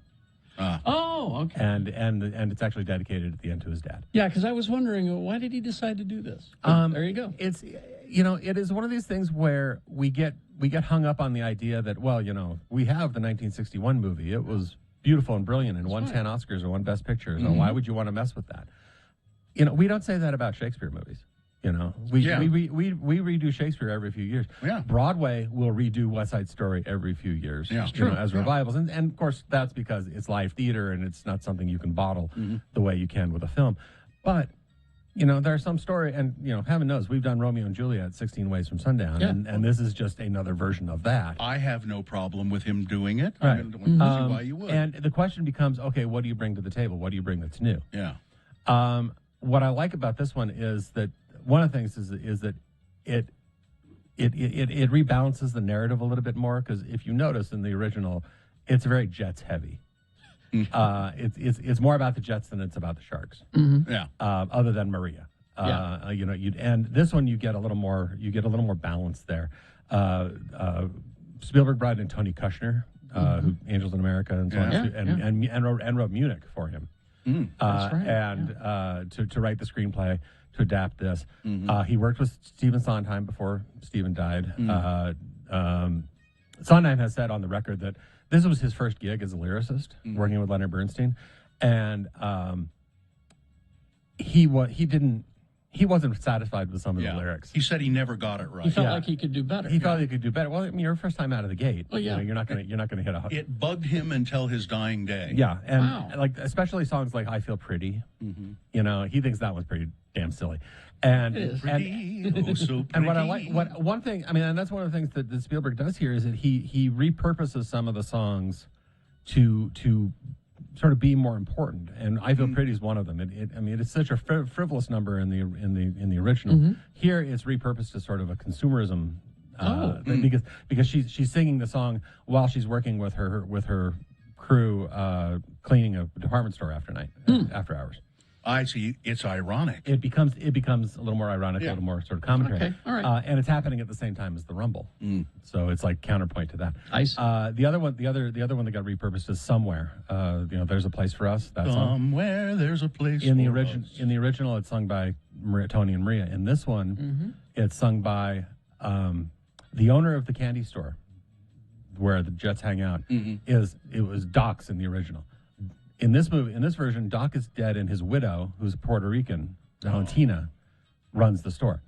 Played by Rita Moreno, the legend. Yes, who's 105 or something. She's 80-something, and she's lovely, and she's going to outlive us all. I know. Probably. She's amazing, and she gets to sing "Somewhere," and it's all right. Yeah. Well, you get a full review next week, and that Rita Moreno documentary I saw was on Netflix. Just a Girl Who Decided to Go for It. Yeah. Was on PBS actually. Yeah. And it's out there. You can stream it, I'm sure, in a billion places. I'd be interested. It is also a great documentary. You get all of her stories about racism in Hollywood and sexual assault and dating Brando. And, I'm there. Which is also part of the sexual assault thing. But yeah, it's very All cool. right. Thank you very much. Thanks, Sean. Moviecricket.net. Traffic, Gina, please. There's a crash southbound I-15 milepost 330. This is north of Layton Parkway. The two left lanes are blocked there. And still should avoid that area where that police incident was earlier this morning, Redwood Road, 41st South in Taylorsville. Southbound right lane closed in that area. And nobody sent anything in via text recently, but if you see something, you can text it in. If it's safe for you to do that, though, 33986. Are you searching for Pokemon? Locally owned Haster Games has the best selection of Pokemon, Dungeons & Dragons, Magic, and more. Shop online at HasterGames.com or visit the store, 6831 South State. Curbside service is available. Boners round 2 coming up. Here are the candidates you will consider. Boner candidate number 1. Won't that be fun? Boner candidate number 2, he was delicious. And boner candidate number 3, are all of those reality show people scum? Boners round 2, big boy news, all coming up after these. Stand by. Stamps.com. Now, it is this time of the year when you're mailing more things. You probably want to get, presents sent to friends and family that you have all over the place, and you're going to be spending a lot of time in the post office. You don't have to. And especially if you have like a small business or an Etsy shop or something, Stamps.com is going to be perfect for you. You can access all the post office and UPS shipping services that you need without taking the trip. Plus, you'll get the discounts that you can't find anywhere else, like up to 40% off USPS rates, 76% off UPS rates. So it's very easy to do. What I want you to do is to go to Stamps.com and sign up with the promo code Jackson. That's my last name, Jackson. You'll get a very special offer. It includes a 4-week trial, free postage, and a digital scale. No long-term commitments or contracts. You might as well give it a try. So save time and money this holiday season with Stamps.com. Just go to Stamps.com, click on that microphone at the top of the page, and enter the code Jackson. Stamps.com. Did you miss?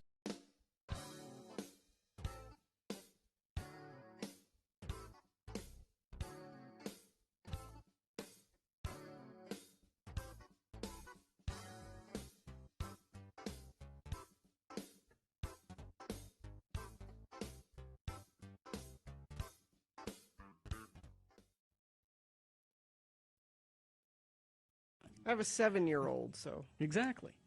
Who's starting competition soccer. Say goodbye to the rest of your weekends for the rest of your life. That's what I'm saying. It all starts tomorrow. They have a tournament tomorrow. Mm-hmm. They have a game at 11. No, they have a game at 2. They have a game at 7. Mm-hmm. Friday they have a game at 11, and we're going to be up at Snowbird. So somehow I have to get from Snowbird to. This is going to be. This is my life now. I would suggest using your car. I think you would use your car. Let me ask you a question. Was it his idea to play yes. soccer? Oh, yes. Okay. Because that's when you need to have the talk with him and say, look, okay, I understand you want to play soccer, but guess what? Mommy is saying goodbye to her weekends now because of this. It's a huge commitment. It's expensive. Here's what you do. And it's a huge commitment. I'm sure if you search around, you know how you have found a person to do almost everything for you. Rather than clean up the dog crap in your yard, you have found a person who will do that for you. Rather than deal with the lice problem yourself, you found the lice lady. Yeah. I'll bet you anything there is a person out there who will go to the soccer games for you. But I like to go to. Then quit bitching about it. No, I'm just saying it begins, and Carrie's absolutely right. Yeah. It is. This isn't just you playing soccer here. You need to know this, kid. This is about me taking you, transporting you, and the other two, And it starts small when, they're 7, but pretty soon it's out-of-state tournaments. Yeah. Multiple times a year. Mm-hmm. It's a huge... Which is really kind of ridiculous if you think about it. Out-of-state tournaments, really? Yep. For 7-year-olds. Yeah. Exactly. Here's how people catch the bird flu. By close contact with birds or bird droppings. Some people have caught bird flu by cleaning or pluck. Did you pluck any birds? I while didn't you were on pluck vacation? anything. There was no plucking going on in the No. trailer. I guess it is kind of close quarters. The kids can hear. If There's no plucking in the trailer. Mom, what are you doing? I'm plucking a chicken. Your dad and I are plucking a chicken. Plucking that chicken. Is that what they said? yeah, Keep plucking we're- that chicken. It is also possible that some people were infected after swimming or bathing in water contaminated with the droppings of infected birds, and some. Here it is. You've handled a fighting cock. That's That it. was it. That's what. That's that was it. You handled a I fighting have cock. to admit, I've handled a fighting. You handled a fighting cock.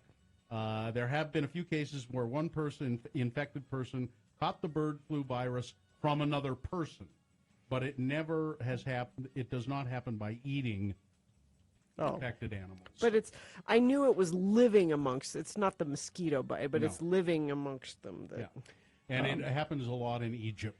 Our attorney, It does. our attorney Ed Brass sounds like your DNA dad is Marty Feldman because of your eye drooping and oozing. Mm-hmm. And then I've got another person who is saying, out-of-state tournaments. This is Gina's way of telling you that she'll be taking time off.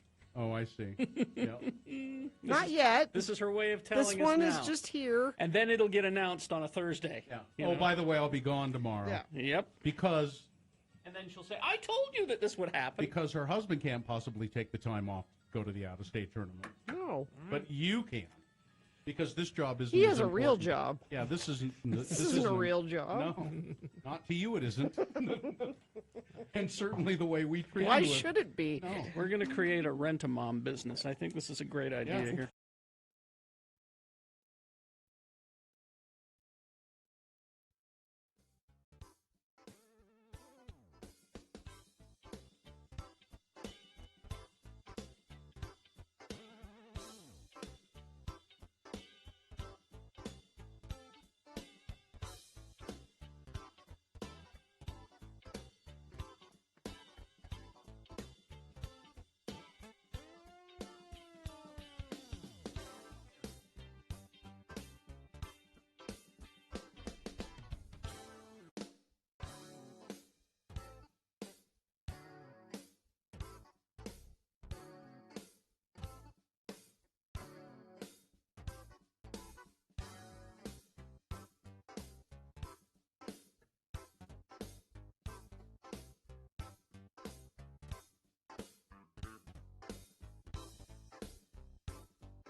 #21, and it is time for round 2 of your boner voting. Presenting now 3 news stories. These are examples of bad, stupid, or funny human behavior, and you will decide of these 3 candidates which one is the worst, which one deserves to go forward to boner fight, possibly becoming boner of the day.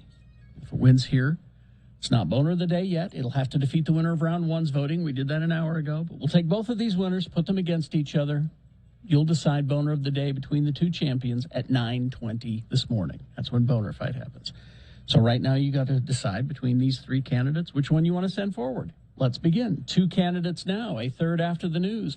Once you've heard all 3, you will vote. One of you lucky random boner voters will receive.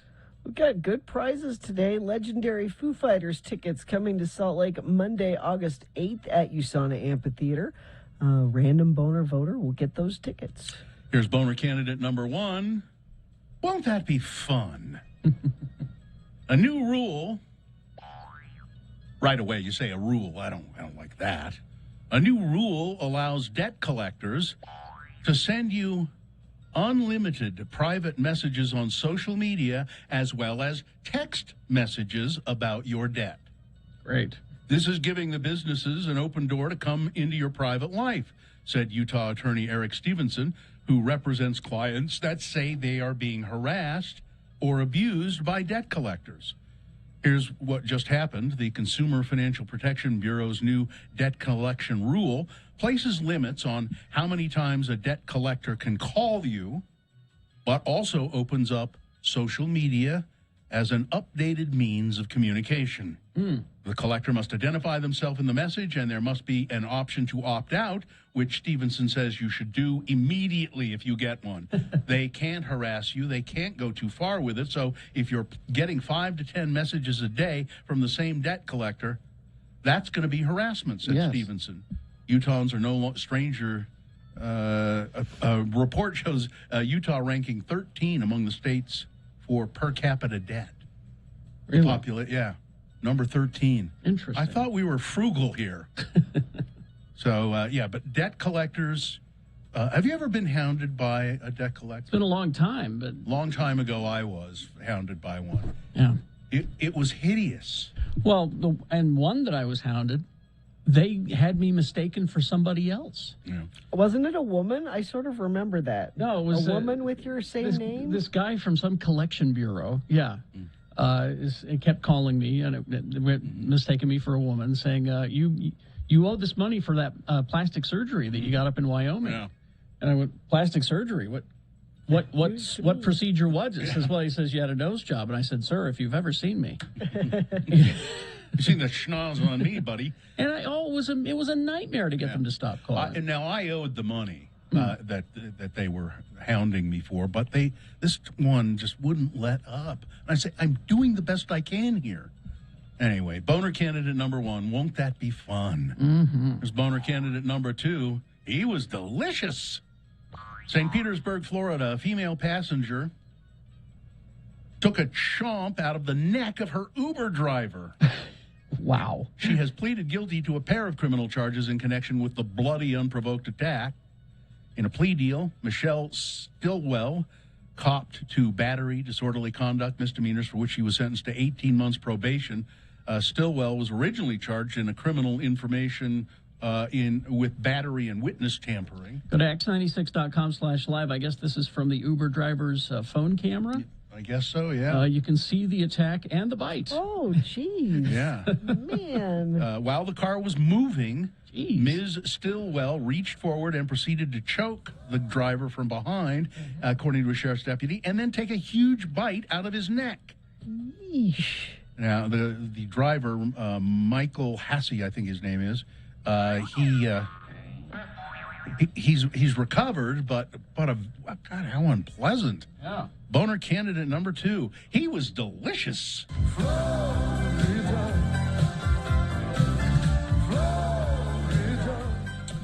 Coming up in a moment, boner candidate number 3.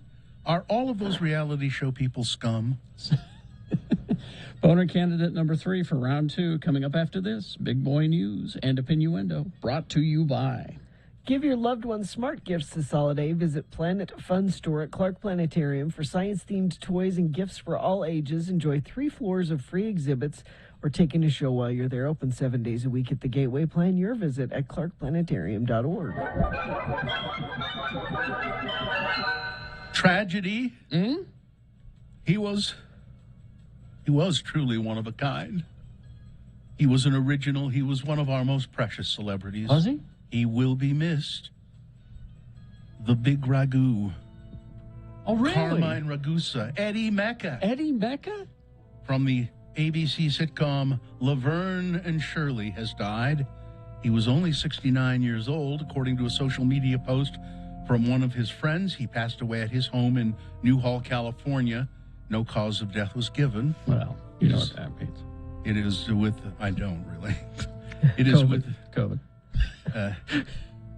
What a bummer. Yeah, I mean, this is a bummer enough story. I'm sorry. I don't know that. I don't know. I saw that the only remaining living folks from Laverne and Shirley are Michael McKean. Yeah. And Shirley Feeney. Cindy Who's Williams. that? Cindy Williams. Yeah. Hello. He's gone. Yeah. I saw him, what was his name? Squiggy. Squiggy. What was the actor's name? David. Oh, no. This is terrible. David. Anyway, I saw him live on stage. David Lander. I saw him live on stage in Ogden in a traveling production of The Princess and the Pea. I'll be playing the pea. It was terrible. Anyway. We had him on our show. Yeah. Did we? Promoting that, yeah. Don't remember that. And Adam Levine has a new tattoo on his face, so that's great. He ran out of room on the rest of his body. So. So now, not to be a bummer, but you will be. The parents of a teenager accused of killing 4 students at a Michigan school, yes, there is a 4th student has now died, were summoned to discuss his behavior just a few hours before his acts of violence, a sheriff said. That disclosure was made Wednesday as the 15-year-old was charged as an adult with 24 crimes, including murder, attempted murder, terrorism, and so forth and so on and so on. He deliberately brought the handgun that day with the intent to murder as many students as he could. No motive offered. The Attorney General, Michigan Attorney General, I read, I don't think it's in this story, but I read that she's considering also charging his parents with crimes. Well, they bought him the gun for Christmas. Yeah. It's his Christmas present. Early Christmas present. There you go. And I went down a hole on his mom. A hole? Ooh. She's a crazy MAGA lady. Oh. She has a blog. She does she? Oh, yes. Oh, okay. Then. Yeah. Oh, and yesterday, Gina, I think it was a little misconception. The students who'd barricaded themselves and locked the door in their classroom. Mm-hmm. And you said, I believe you said that the shooter was banging on the door. That's what the kids thought. Yeah, that's what they thought. It was it was a cop. It was in fact a cop. Yeah, but they thought it might be the shooter because the cop said, "Hey, come on, open the door, bro." Mm-hmm. Yeah. Now, and they went, "Bro, that's a red flag." They literally said that. Yeah. That's a red flag. Don't open it. Let's go out the window. I think they did the right thing. I think they did too. And the cop, people were trying to lay some blame on the cop, and they said, look, he was just trying to speak to them, in not in a calm way and not to be an authority. And anyway. Let's see.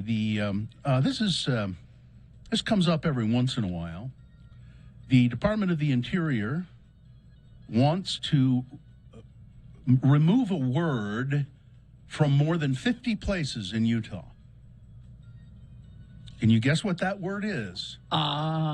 50? 50 different places. Well, I mean, that squaw is the one that comes up. That's the one. That was the one I was going to guess. The derogatory term squaw, they have ordered that it be removed from lakes, mountains, trails, and other features on federal land. And the largest share of that cleanup will be taking place in the West. In California, the sexual slur for Native American women appears on 87 places, according to U.S. Board of Geographic Names, which has a search tool to look up place names in every state. Idaho is a distant second with 69 places identified by that term. Arizona, 68. Utah has 50.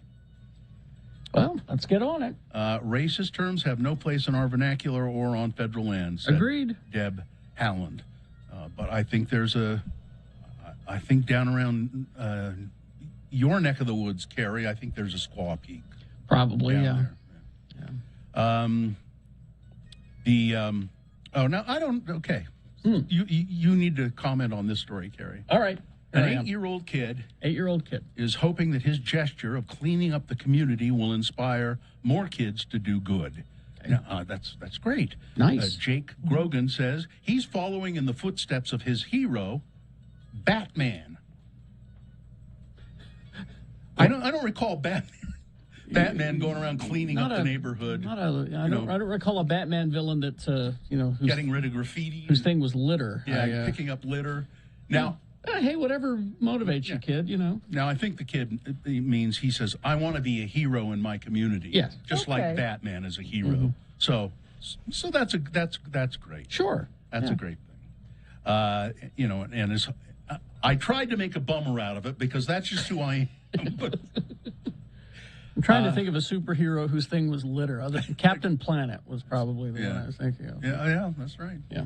As they do every year, Utah lawmakers will take up alcohol policy changes in the next legislative session. A bill being crafted on Capitol Hill will make some tweaks to liquor laws. It's coming out of an alcohol policy working group involving Utah's DABC, restaurant and hospitality representatives, alcohol manufacturers, lawmakers, and community groups like Mothers Against Drunk Driving. We've been collaborating with all the stakeholders to make this legislation. Lawmakers are warning to the idea of click and collect. It would allow consumers to order booze online. Okay. They would still have to go to a store to pick it up. All right. And pay for it after showing ID at the store. Curbside pickup may be abandoned. I didn't know they would do that now. Yeah, I didn't know you could do that. To ensure that minors don't purchase alcohol. So that, I mean, that's good. You could say that's a great idea. But my next question to you is, as we know with the DABC, they give something, and then they take something away. Usually, yeah. So this is good news. I'm waiting for the other shoe to drop. I'm waiting for the bad news. Let's see. Let's see. Hard seltzers were going to be taken out of grocery and convenience stores. It's because they don't meet Utah's unique legal definition of beer. Beers can be sold in grocery and convenience stores, but hard seltzer. I don't think anybody's going to go to the liquor store for hard seltzer. The reason they buy it is because it's at the grocery store. Now, but apparently they're not going to do it. They're going to let them stay in the grocery store. Well, that's good. Now, here's my next question. Yeah. Because I heard that the DABC was talking about changing their name because the C seemed a little control. They didn't like that. They were realizing that it seems that's right. I did hear bad, and they want to change it to service instead. Which I'm sure just changing the name, that'll make all the difference, you guys. So it would be the Division of Alcohol and Department Beverage. of Alcohol and Beverage The Service. Department of Alcohol and Beverage Service. Because I'm I sure. like a beverage service, though. Sure, That's good. that'll make all the difference, you guys. Yeah, I don't. Silly. It's silly. And let's see. That's good. There's a story.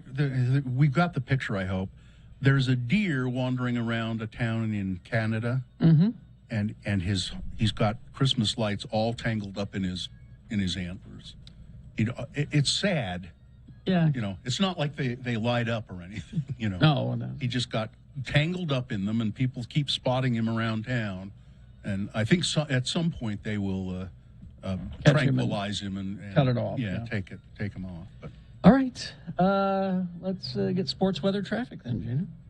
Yeah, so last night in college basketball, ranked BYU, they're ranked 12th in the country. They surprising loss to the UVU Wolverines, 72-65. Utah also lost last night to number 20 USC Trojans. That game was 93-73. Excuse me. And let's see. I think tonight, Bills Wildcats are playing, Northern Arizona. That's at 7 o'clock tonight. And in the NFL, Cowboys and Saints, that game's at 6:20 this evening. And, sports too, Gina, you haven't mentioned it. There very likely will not be any baseball this time. Oh, yeah, there's a contract dispute. The owners locked the players out. I mean, we're a long ways off from baseball, so I'm sure they'll figure it out before play happens. But weather, it's hazy and gunky and inversiony, and going to be that way for the next several days still.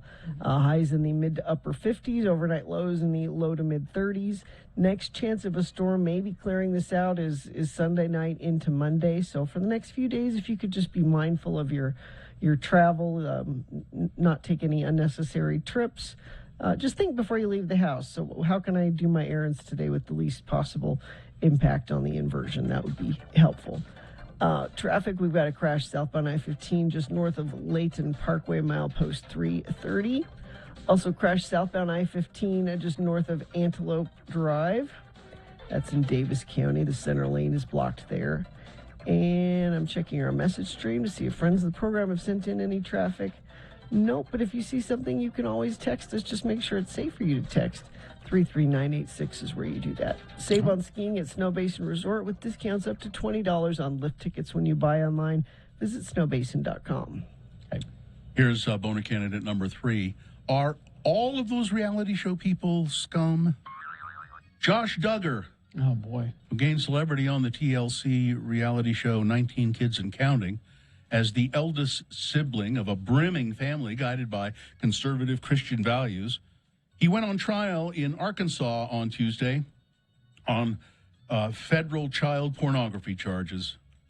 Duggar appeared in U.S. District Court in Fayetteville, Arkansas, for the first day of jury selection. They found all kinds of stuff on his computers, and he has not pleaded guilty, or he has pleaded not guilty, and has been free on a personal recognizance bond pending trial. Now the trial goes on, and yeah. But I guess he had all kinds of stuff, and which we can't go into. And don't want to. Yeah. It's boner candidate number 3. All right. Let's review the first 2 and get to voting. Well, boner candidate number 1. Won't that be fun? Debt collectors can now text message you. Isn't that nice? Yeah. That'll be great. Boner candidate number 2. He was delicious. A Florida woman took a bite out of her Uber driver's neck while the car was moving, and it was a serious chunk of flesh. And boner candidate number 3, are all those reality show people scum? Seem to be.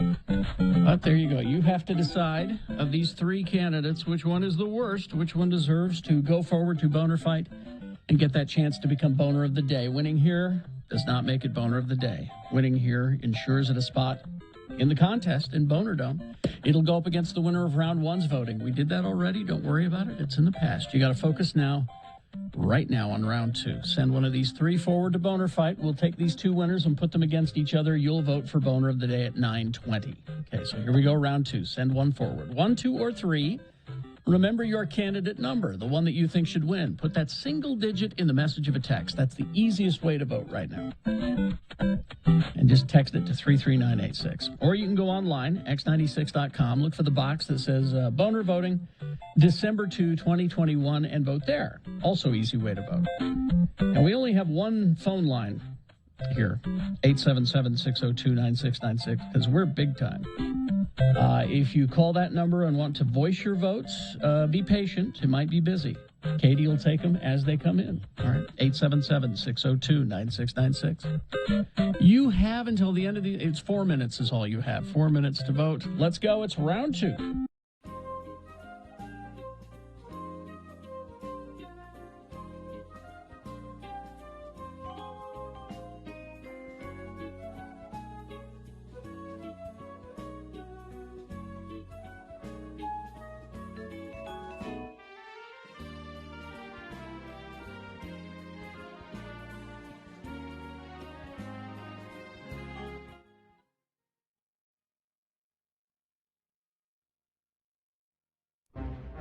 It is the 23rd century. Humans have left the lowly confines of planet Earth and have sought their destiny among the stars. While many things have changed, one constant remains: the need for young men to venture forth and do the work of the Lord.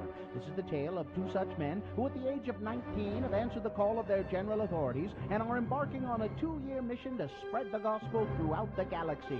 This is the story of Space Elders! In this episode, we find our missionaries tracting underground on Janus 6. Wow, would you look at these caverns? They're incredible. You sure we have the right planet? Yeah, I am. Janus 6. Why'd you ask? Oh, just because this planet is uninhabited, that's all. Well, I'm sure that Zone Leader Hansen had a good reason to send us here. Yeah, like all the residents of this planet were killed by some unknown force, and he's hoping that we stumble upon it. Now, Butch, you be nice. Hey, looky here. Perfectly round, shiny rocks. Hey, a collection of bowling balls. Well, maybe there is life on this planet after all. I don't think those are bowling balls. Hey, you shouldn't be touching those. Well, you're right. They ain't bowling balls. The weight's all wrong, and they don't have holes drilled in them. Hey, you hear that? You mean The menacing sound of a big rock sneaking up on us? Yeah. What do you think it is? Well, from the looks of it, I'd say it's a big rock sneaking up on us. What the flip? Oh, you better put down the bowling ball real slow and easy, Butch. I don't think the big rock that's been sneaking up on us likes the way you're handling it, and it's staring at us, too. Okay, here you go. It's backing off. Excuse me, Mr. or Mrs. Big Rock. I'm Elder Christiansen, and this is Elder Jensen. Hi. Hey, look, it's burning some words into the cavern floor. Me, Horta, these my babies. No kill I. Hey, she's friendly, and she has kids, so it means she must be married. Mrs. Horta, we represent the Church of Jesus Christ of Latter-day Saints. You know, the Mormons. Hey, she just crossed out the no from no kill I. Oh, so much for being a friendly rock. Looks like this might just be a time to make an exit there, Lehigh. Let me just grab one of these little rocks as a souvenir. My cousin would love to have a real live pet rock. I don't think she wants you to have one of our babies, Butch. Look out! Is this the end of our missionaries? Will Butch get to send a pet rock home to his cousin? Will Lehigh make him put it back? Is it legal to bowl with a silicone-like form-egg? To find out the answers to these questions, tune in next time to hear Butch say... Okay, lady, back off or the little rock gets it. Now, Butch, that's no way to talk to a prospective convert. Now give her back her baby. On the next bone-chilling episode of Space Elders!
Okay, let's get to the awarding round 2 of your boner. And round 2, the winner is brought to you in part by a delicious dinner which included delicata squash.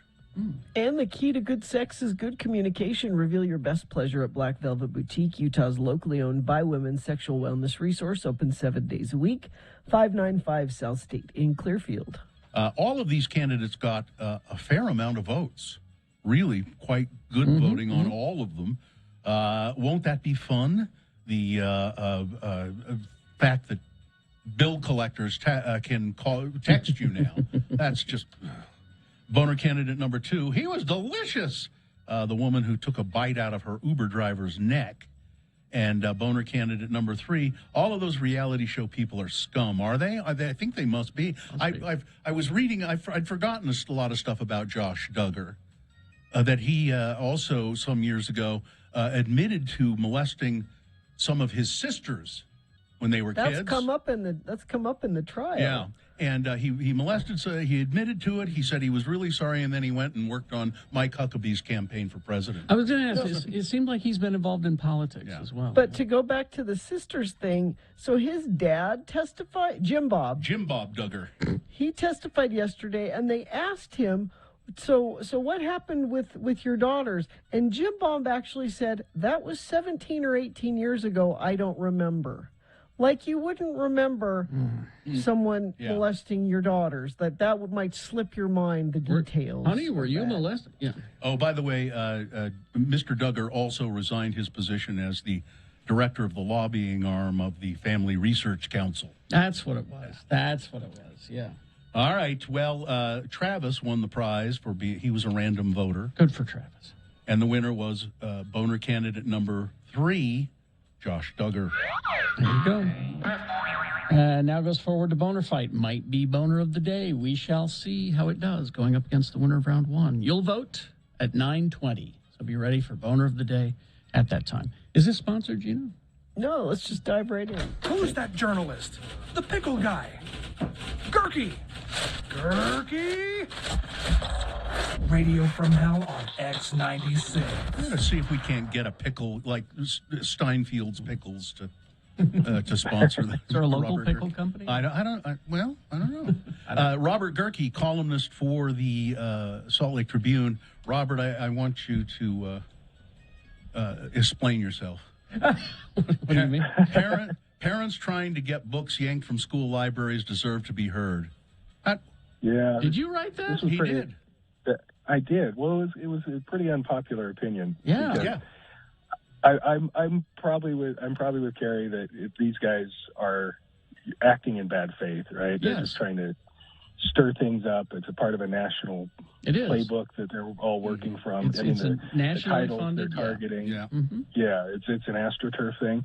And so, yeah, why do we even bother with these guys? I think we bother with them just because if we don't have a process in place to sort of hear these complaints, to adjudicate, I guess, for lack of a better word, where they can make their case, where they can be heard, and where a decision can be made by professionals on whether or not the books do belong or don't belong, then we kind of have this ad hoc free-for-all where every time parents want to stir things up, the schools have to deal with this sort of on a seat of the pants basis. Yeah. Plus, I think there is an opportunity, or there is a situation you could envision arising where, there's a book that I don't like that I think that they shouldn't have in there. The 5,000-year leak, Cleon Skousen's sort of right-wing retelling of history. Yeah. Maybe that doesn't belong in a school, or maybe there's a book that I think is not age appropriate for a kid who's 6 or 7. Mm-hmm.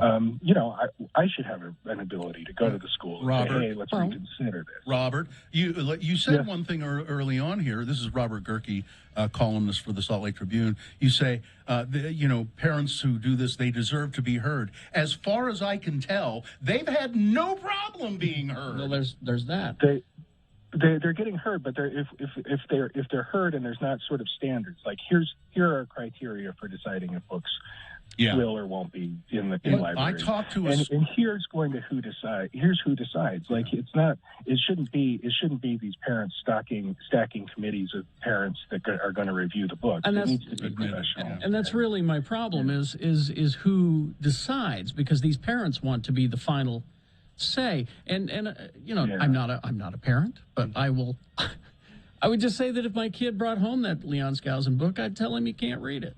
I'm a parent, right? There is certainly merit to that, and it's parent your own kids and let other parents parent their own. Yeah. I think school libraries are maybe they're different than public libraries. It's not necessarily every book belongs in a school library, and so there's got to be a decision maker. And I think, by the way, the school librarians do the best they can. They do a good job in deciding. We need a diverse array of reading materials. We know a lot of librarians, interestingly enough. We have a surprising large number of librarians. I spoke at length with one of the librarians. I know she's a librarian in the school system here, about this situation, and she said the big problem with the Canyons school district was there are policies in place, and they didn't follow their own policies. There is some truth to that. Originally the policy was if you don't have a kid in the school that they don't consider it a valid complaint, a valid objection, and they kind of defied that policy and went ahead and considered these 9 books that this one parent objected to. You know, and the other thing that is galling, I think, that we can probably all agree on is the reason that they're targeting these books is because they have either LGBTQ themes or racial themes that they object to. And, you know, that's not necessarily, that's not a content-based. I mean, that's a political, philosophical base. Yeah. And at the end of the day, they are using these kids. They are using children to gain political power. And that's another problem that I have with this. You know, they aren't looking out for the good of the children. They're trying to make a point. Well, as Robert says at the end of his column here, he agrees with you, Carrie. Yeah. It says, quote, "Let's focus a little more on parenting our own kids and not everyone else's. To be glad if your kid actually cares about reading. Yeah. Take a deep breath while this process, as frustrating as it can be, plays itself out." Yes. So I agree with that, Robert. That's, but the headline makes it. Well, it got you reading, right? Well, that's true. I just think you ought to have a talk with whoever wrote the headline, because I know you didn't write that. And I would just point out to these parents, because I still remember being a kid. Whenever my parents told me, you can't do, you can't see, you can't participate in, it just made me want to do it more. Well, especially in this day and age. I mean, we grew up without the internet. Now we've got, you know, high school. We give high schoolers the internet and then try to control what they get in libraries. Exactly. I think we're maybe missing the boat on this one. But you know, there's got to be a process in place. But honestly, Robert, if these books do get banned, I'm not above starting the Radio from Hell banned bookmobile and driving it to these schools. You know, dust off old Bessie from the KJQ days. Yeah, why not? It's they're going to continue to stir things up, and we just have to try and approach these things with level head and not. Yeah, it's going to be this, or it's going to be critical race theory. Exactly. That's what I'm worried is this camel's nose in the tent. As frustrating as it is, you have to kind of step back and say, well, but they need to learn they have to follow procedure as well. I mean, we're always playing by the rules, and we keep getting kicked. So they need to play by the rules as well. Anyway, sorry, Robert. Robert, thanks a lot. Always a pleasure to talk to you. You can read Robert's columns in the Salt Lake Tribune. You can just go to sltrib.com and do that. Thank you, Robert. Thank you. All right. Thanks, guys. Keep bumming people out. You have no idea, Robert. Oh, yeah. I think we should get a bunch of different people like Gerke and have liners that say, I love Radio from Hell. They've been bumming people out for years. Bumming people out since 1986. Bumming people out since 1986. Yeah. All right. Thank you, Robert. Traffic, Gina, please. It's kind of a bummer. Crash northbound I-15, 26 south on-ramp. This is in Woods Cross, off to the right shoulder. Crash southbound I-15 just north of Antelope Drive in Layton, milepost 333. Also crashed southbound I-15 just north of Layton Parkway. 2 left lanes are affected there. And let me check here. Nope, nobody sent anything in via text, but you always can if you see something, and I'll pass it along to friends of the program. 33986 is where you do that. Get to Strong Volkswagen during the sign and drive event. All you need is a signature, plus you get a lifetime warranty, no charge. Get details and unlock stronger pricing at strongvw.com. Hey, Gina. Yeah. Gina, take a break, will you? Okay. Okay. Relax. All right. Thank you. All right, we will take a break. We will be back. We got a boner fight on the way, a reasonable amount of news, all that and more coming up. Stand by. Oh, let me get this for you so that you can tell us about ranlife.com. They've extended their Customer for Life promotion with X96 listeners, Radio from Hell listeners. Now, I've been a Ran Life customer for a number of years. I didn't get my first mortgage from them, but I have refinanced a mortgage twice now with Ran Life. And it used to be that Ran Life would say, well, you can be a customer for life if you if you're a return client. But now, through the end, it was through the end of November, but they've extended it. Anyone that fills out an application at ranlife.com/X96 will automatically be enrolled in the Customer for Life program. You could potentially save thousands of dollars on closing costs on a new mortgage or a refinance. Simply go to ranlife.com/X96. Fill out the application. There is no obligation. When you fill it out, you're not obligated to anything. Again, ranlife.com/X96.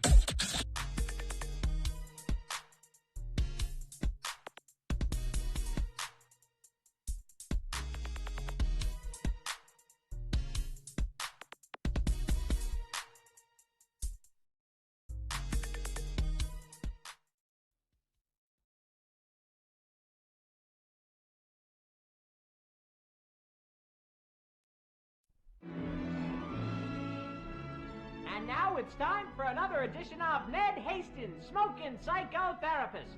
Brought to you by Iger Brothers Chain Link. Whatever your chain link need, be it fences, neck ornaments, or medieval armor, call Iger Brothers. We've been linking you up with the finest chain link products for over 30 years.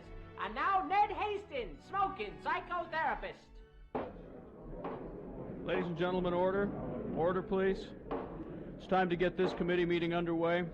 The Utah State Legislature has impaneled this panel to look into Utah's new law prohibiting cigarette smoking in all public places. We'll be hearing from a series of expert witnesses today. The first person to testify is a psychotherapist named Ned Hastings. Sergeant at Arms, could you call Mr. Hastings to the committee room, please? Mr. Hastings, Ned Hastings, please come into the committee room. Mr. Hastings, thank you for being with us today. May I say that there's an unusual contraption that you're wearing. It looks like a spacesuit. Close, but no cigarette, Mr. Chairman.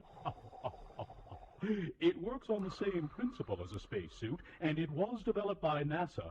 But this is my patented Ned Hastings smoke suit. The backpack portion recycles fine, rich Turkish tobacco instead of fresh air. The bubble headgear captures every bit of smoke. None escapes into the outer atmosphere, thereby allowing me to roam freely through Utah's smoke-free environment. Well, I'm not sure that this is allowable. You may be breaking a Utah law. Oh, but I'm willing to take that risk for the sake of sweet, sweet tobacco. Mr. Hastings, I'm having a hard time seeing your face through the bubble. Oh, yes. I'm still working on a system to clear the tar and nicotine resins from the inner surface. I have a devil of a time behind the wheel of my sporty car. Oh, yes. Mr. Hastings, you've been called before this panel as an expert witness. You are a psychotherapist, are you not? I am. And what is your expert view of the new Utah Clean Air Act? I feel that it is an abomination before God and man. Not only does the law discourage people from finding good mental health by becoming new smokers, it is causing those existing smokers who have achieved some measure of mental stability to become unhinged. If this law stays in effect, I am anticipating a rash of crimes the like of which you little people have never... My God, his suit's sprung a leak! Filthy tobacco smoke is leaking into the hollow chamber. Evacuate this building immediately! Oh, no. If tobacco smoke is leaking out, that means that fresh air is getting in. Must reach cigarettes in car. Holy shit! Will Ned make it to his cigarettes in time? Join us next as Iger Brothers Chain Link presents another in the continuing adventures of Ned Hastings, Smoking Psychotherapist.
Well, you'll have to excuse me.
The sense of summer, barbecues, days at the beach, with your buddies, the smell of a man, a cologne that says, I am a man.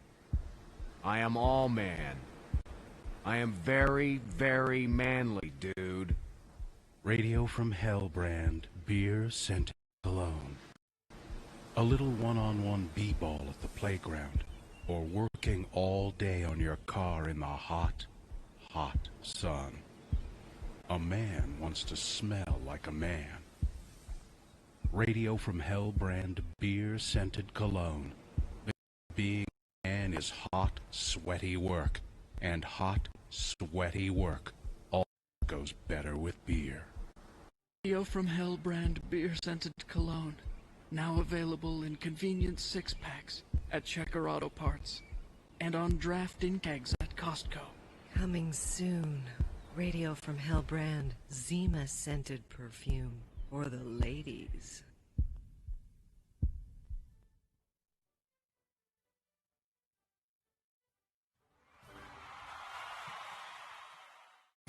Cause on this day?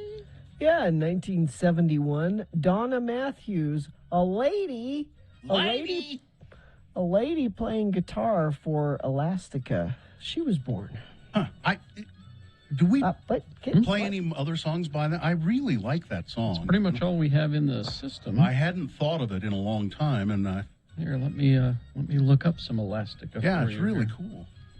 I liked it a lot. Get you some I extra. think that was it. That was the big. That was their big hit. I think maybe after that they decided we don't need to do anything else. I think we're good. Let's call it a day, shall we? And we're done. Yeah. Thank you all.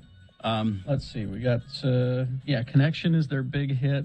Let me see. We've got here's one. Are we safe? It's all from the same album too. So.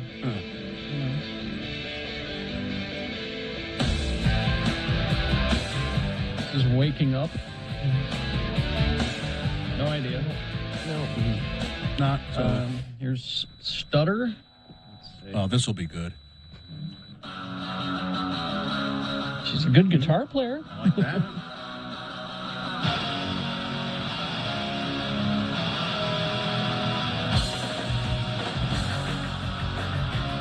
It's okay. Yeah, they had other albums, it looks like. But that was mostly. But that was pretty much.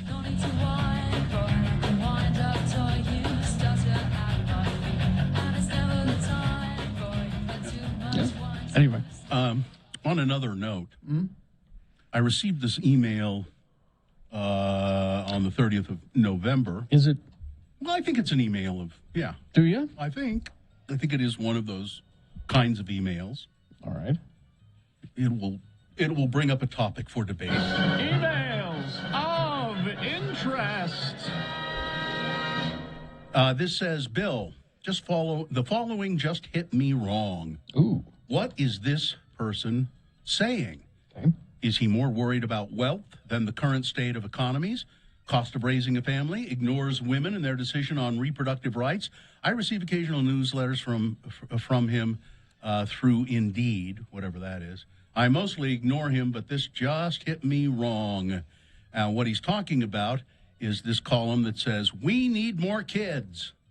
growth is important for the United States. A growing economy, a growing population, and a growing workforce all support the American lifestyle. We expect that things will get better and cheaper all the time. We assume our standards of living will improve, so on and so on. But this isn't going to happen if the population does not increase. So there are people worried about the fact that the birth rate in America, and I think around the world, has gone down, down, down. It's gotten very small. So what does that mean? Well, it means that people aren't giving birth to little workers. Exactly. That's exactly what it is. I mean, this is why I think it rubbed this guy wrong. It rubs me wrong, too. Yeah. A growing population means that there are more workers and more consumers. You'll have, now, this is right. You'll have more inventors. That's a good thing. Scientists, doctors. Oh, whiskey distillers. I'm for that. Well, then you had me at there. Organic farm. So, I mean, there are good things about it, but basically it's, if you don't have any kids, the economy starts to grind to a halt, apparently. We need to have That's not untrue. No, it's not. It's an uncomfortable way to look at it, but it's a horrible way to look at it. Yeah, but it's true. We're going to pop out some babies and put them in sweatshops. Yeah, you know. I mean, that's. I don't know. I think that we can have an economy. Yeah, maybe it won't get bigger. It's big, and if it stays big, that's fine. Does it have to get bigger? Because who really benefits from that? You know. You need younger workers paying into Social Security and paying into tax as the pop. This isn't it really. We do need babies. We do need more people because as people age, you age out of the workforce and you need to take advantage of social services. There's got to be people underneath there that are propping it up. But this is go ahead. I was just say on the other hand. Yeah. There is something to be said for we're growing. You can grow too much. Yes, we need a sustainable population. That's what I'm saying. Is that we can be big? Do we have to be bigger? Yeah. Because it just sounds like we want to create more human capital stock for the rich people to exploit. Brad Wheeler says, and I'm going to use my Mrs. George's mom voice for this. What are we going to do with all of these condos if people don't have babies? And that's my point. That's why the people in charge are getting think tanks together to convey this idea because they want to sell more stuff.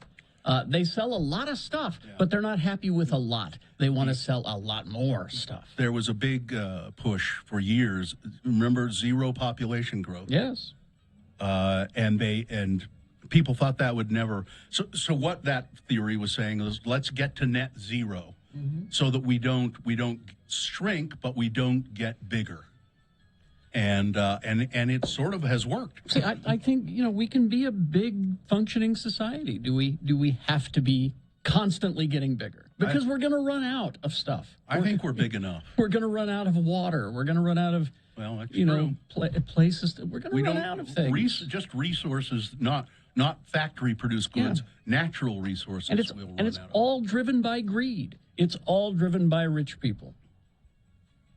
So, So that's why it rubbed that guy the wrong way. Probably, sure. I agree with you, sir. So, I see now.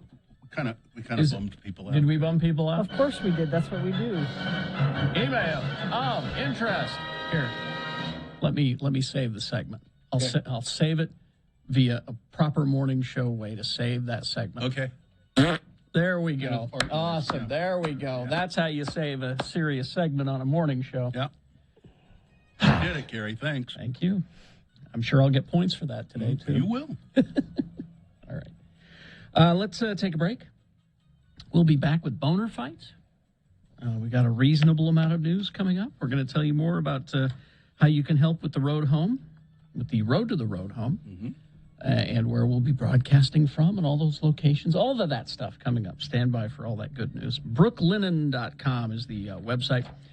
You want to make your place more comfortable. Now, I know I'm supposed to be talking about holiday gift giving, but, why don't you treat yourself this holiday season? Sure, there are a lot of great gift ideas at brooklinen.com, and I want you to go to brooklinen.com and Use the promo code X96 in there while you're browsing. You'll get $20 off with a minimum purchase of $100 if you use that promo code.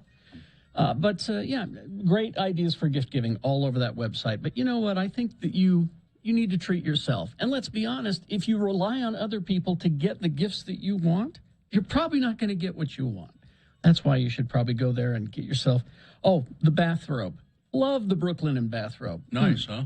I do. I love it. Every morning, it envelops me and hugs me and makes me feel good. The Brooklinen sheets, I love them all. Give the gift of comfort this holiday season and save while you do it. Go to brooklinen.com. Use the promo code X96 for $20 off with a minimum purchase of $100. That's brooklinen.com, BROOKLINEN.com. The promo code X96, $20 off with a minimum purchase of $100. So brooklinen.com, promo code X96. Don't forget.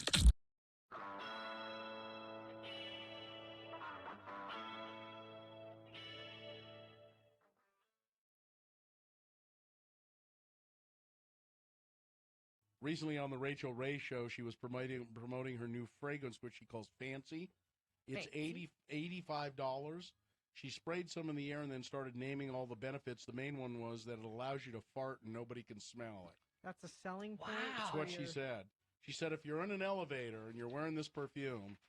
She's a classy one. Do they have a guy's version? Because, boy, I tell you, I'm holding... You want to wear something called Fancy? I'm holding one back right now, and I don't want to... Go ahead. I don't want to hurt you guys. Go ahead. Go ahead. Go ahead. No. Go on. Why? Do it. Go do outside. It. Come on, Don't. chicken. Come on, do it. Don't. Do it. Not chicken. I'm just not sure you really want Do that. it. Why do you want him to do that? Do it. I don't believe him. I don't believe he's holding one. I believe he always has one ready. And I don't I believe... believe he Just put the microphone down Don't do it. I'll leave the room. there. And I don't believe it's going to be as bad as you say.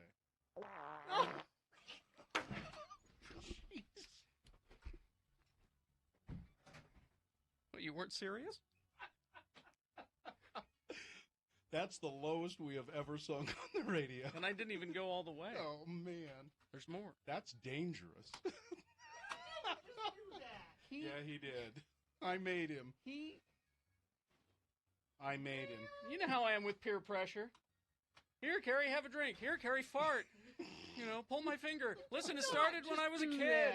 It started when I was a kid. My dad used to make me pull his finger. He did. I don't smell anything. Seems fine. It'll circulate. Well, yeah. Okay, It'll come around. maybe we'd better take a break. I haven't been eating much meat lately, so. Oh, jeez. Well, you know. You know, for someone that just tuned into this show for the first time, I know, just now, we don't usually do that. We've lost them forever. Usually, really? You know, we're. Do you think? You don't think that they could forgive us just this one? I can't forgive you. Now, long-time listeners of the Radio from Hell show, if you'd like to call us now. Listen, I was goaded into it. I did. Hope I you're pushed both him. happy. He was calling me names. He was pointing at me. I pushed him. It's a good thing there wasn't a cliff. I'm glad we don't have a sponsor for the boner right now. Yeah. Well, I don't think we'll ever have Nope. one either after that. Oh, my God. He made me. All right.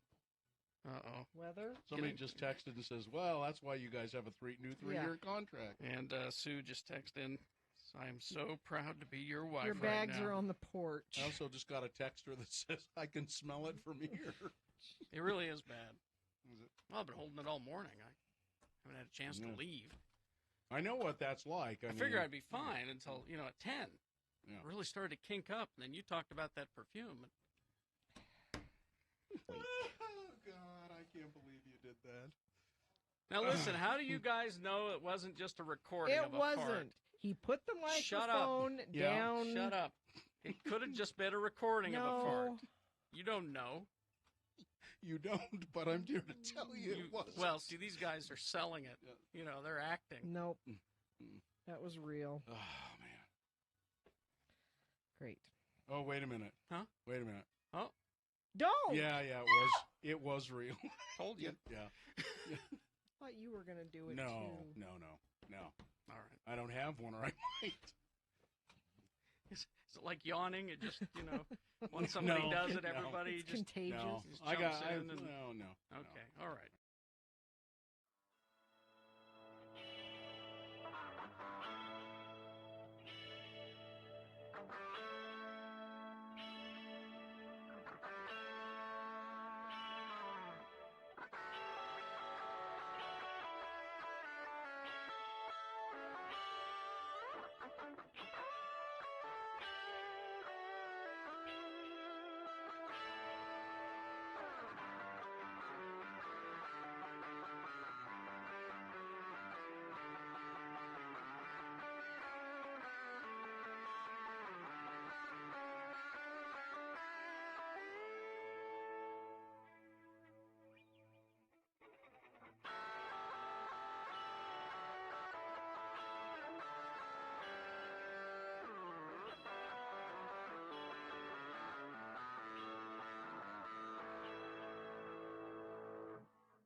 All right, 9:20 right now. Okay.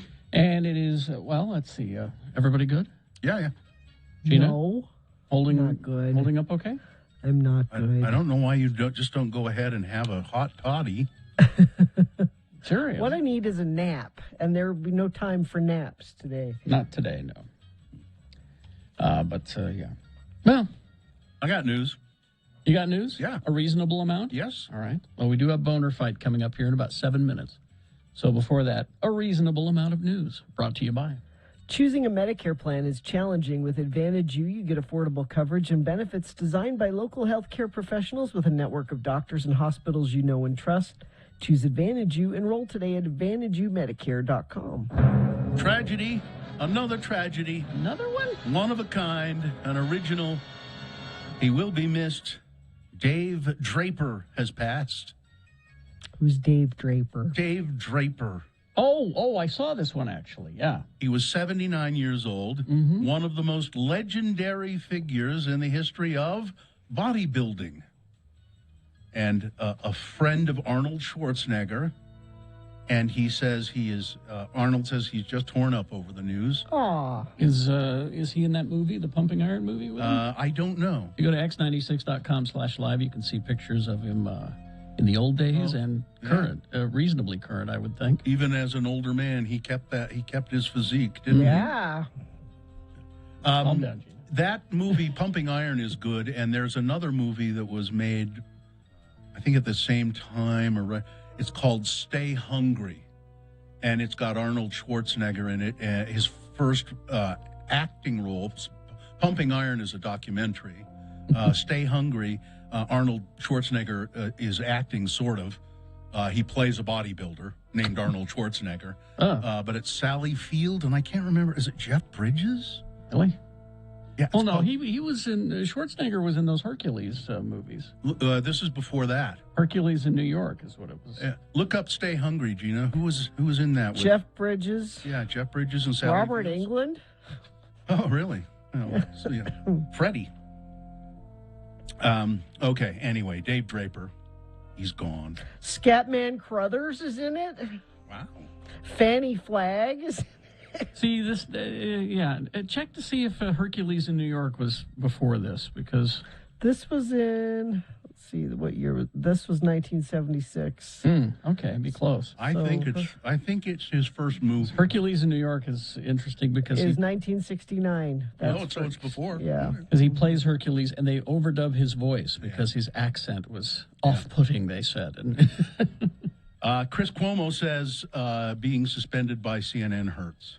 Well, of course. Aww. He's still cashing the checks, though. He has a radio show on Sirius, and he talked all about it, and he said it hurts, and it's embarrassing, and I'm sorry. And PETA has named Billie Eilish their Person of the Year. She's the youngest person to receive that honor from PETA. That's the People for the Ethical Treatment of Animals. Dozens of states may restrict abortion almost immediately should the Supreme Court uphold the Mississippi law. They began to hear arguments yesterday on the Mississippi law that would ban most abortions after 15 weeks of pregnancy. The case is Dobbs versus Jackson Women's Health, and it asks the justices to directly reconsider the precedent set by Roe versus Wade and Planned Parenthood versus Casey. Authorities have arrested a man for robbing a bank up in Ogden. I was not in Ogden yesterday. That's you. Somebody said they saw me in Ogden. We have eyewitnesses, Bill. According to a statement from the Ogden Police Department, officers responded to the bank on Washington Boulevard. In response to a hold-up alarm, a man had entered the bank, gave the teller a note demanding money, the traditional bank robbing style. The teller complied, and the man left the bank. No weapons were used during the robbery. The man got on a front-runner train traveling south. Officers from the Farmington Police Department and deputies from the Davis County Sheriff's Office were able to take him into custody. I think they drove their cars real fast alongside the speeding front-runner train, and then one of the cops jumped from the car into the... That didn't happen. I was trying to follow you, and I failed. Like they do in the movies. Yeah. What's this story? Oh, I'm not going to do that one. Sorry. Joe Biden will announce today that more than 150 million Americans with private health coverage will be able to get at-home coronavirus tests reimbursed by their insurers, and that international travelers must show proof of a negative coronavirus test taken the day before departing for the U.S. So I took an at-home coronavirus test. I bought it at Walgreens, I think, and it's not that cheap. I mean, it's not horribly expensive, but it's like $25 or something. And now I will be able to just submit that to my insurance, and they'll reimburse. They should reimburse. Well, if Biden, the president, can do that. Yes, he can. He can. Oh, okay, he can tell insurance companies you must do regardless of how bad our insurance is. I think so. Okay, I think he can do that. And finally, this story. So this is at some event, a fashion event in Europe, and it's Zendaya, and she's on the red carpet, and my gosh, she's lovely. She can do anything, man. Holy mackerel! She is such a good actress. She's I'm telling you, really beautiful, and she's a good actor. If you've just been exposed to her, like in the Spider-Man movies, I gotta remember the name of this movie that we saw. There were two people in the movie, and it was her and another guy, and it was filmed during COVID, and it was just the two of them in a house, and she's so good, man. She's such a good actress. She can do anything. Well, you know what? She's also got Tom Holland for her boyfriend.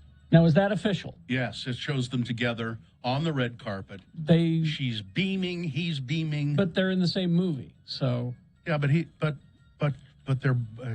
It says here, and British Vogue is known for their good reporting. British Vogue says that she is on the red carpet with her beau, Tom Holland, her co-star, beau and co-star. I would double check with La Barberi, but she's having some connection. Has she gone away? Difficulties right now. Someone in the back room decided that they didn't need Gina on the show anymore, so they just switched it. No, I'm back. She's now. back. Okay, there she is. I'm back. So are Tom Holland and Zendaya officially? Because I keep hearing these rumors, and then Tom Holland says no, and she says no. It's in British Vogue. I think Carrie. they are. You think so? Yeah, I think they are. British Vogue is known for their solid reporting. Do you trust British Vogue? They're super cute. Oh, they are adorable. Well, and he'd be lucky to have. I think she could do better. I think she could. I think she could do better than Tom. Well, because he's British, for one thing. My favorite thing with the two of them is they did lip sync battle, where she did Bruno Mars and he did Rihanna, Umbrella, Go watch it, Bill. I know you're like, what? I don't know. You're what talking in, as far as I know, you're talking in code of some sort. And all I can say, Gina, is that when I moderated the Tom Holland panel at FanX, I was told not to bring that up. Really? Yes. Why? He's tired of talking about it. And I said, well, I wasn't going to, but okay, here It's we are. awesome. Yeah. It's so good. It's Boner Fight with Radio from Hell on X96. All right, here we go. I don't know. This is a pretty tough fight here. Is it? Yeah, Boner candidate number 1 from the 7 o'clock hour. More racist fun from Cache County.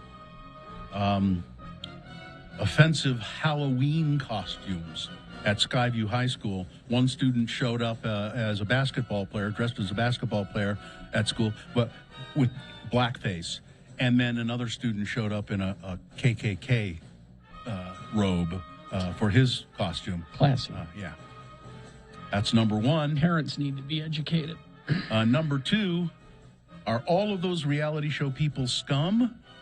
I don't know about all of them, but Josh Duggar sure is.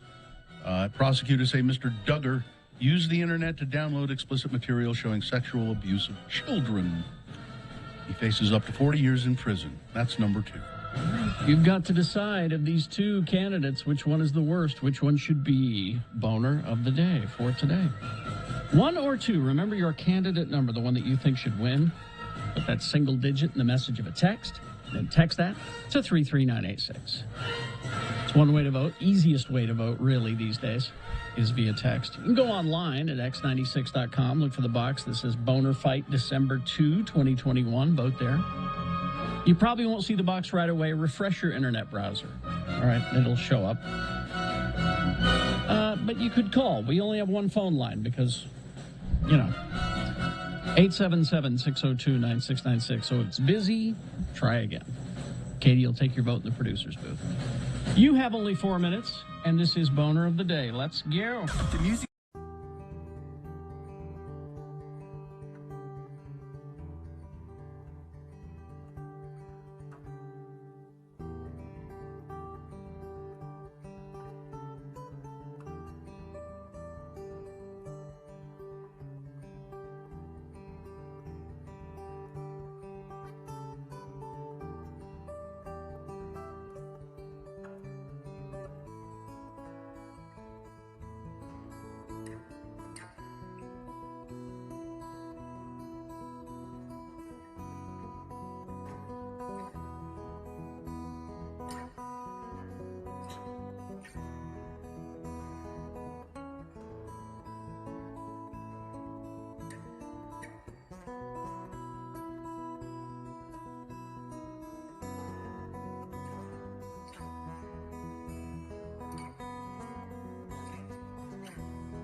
Okay, I'd like the Cajun grilled chicken sandwich plain. I just want the chicken and the bun. No cheese, no mayonnaise, no lettuce, tomato, onions, coleslaw.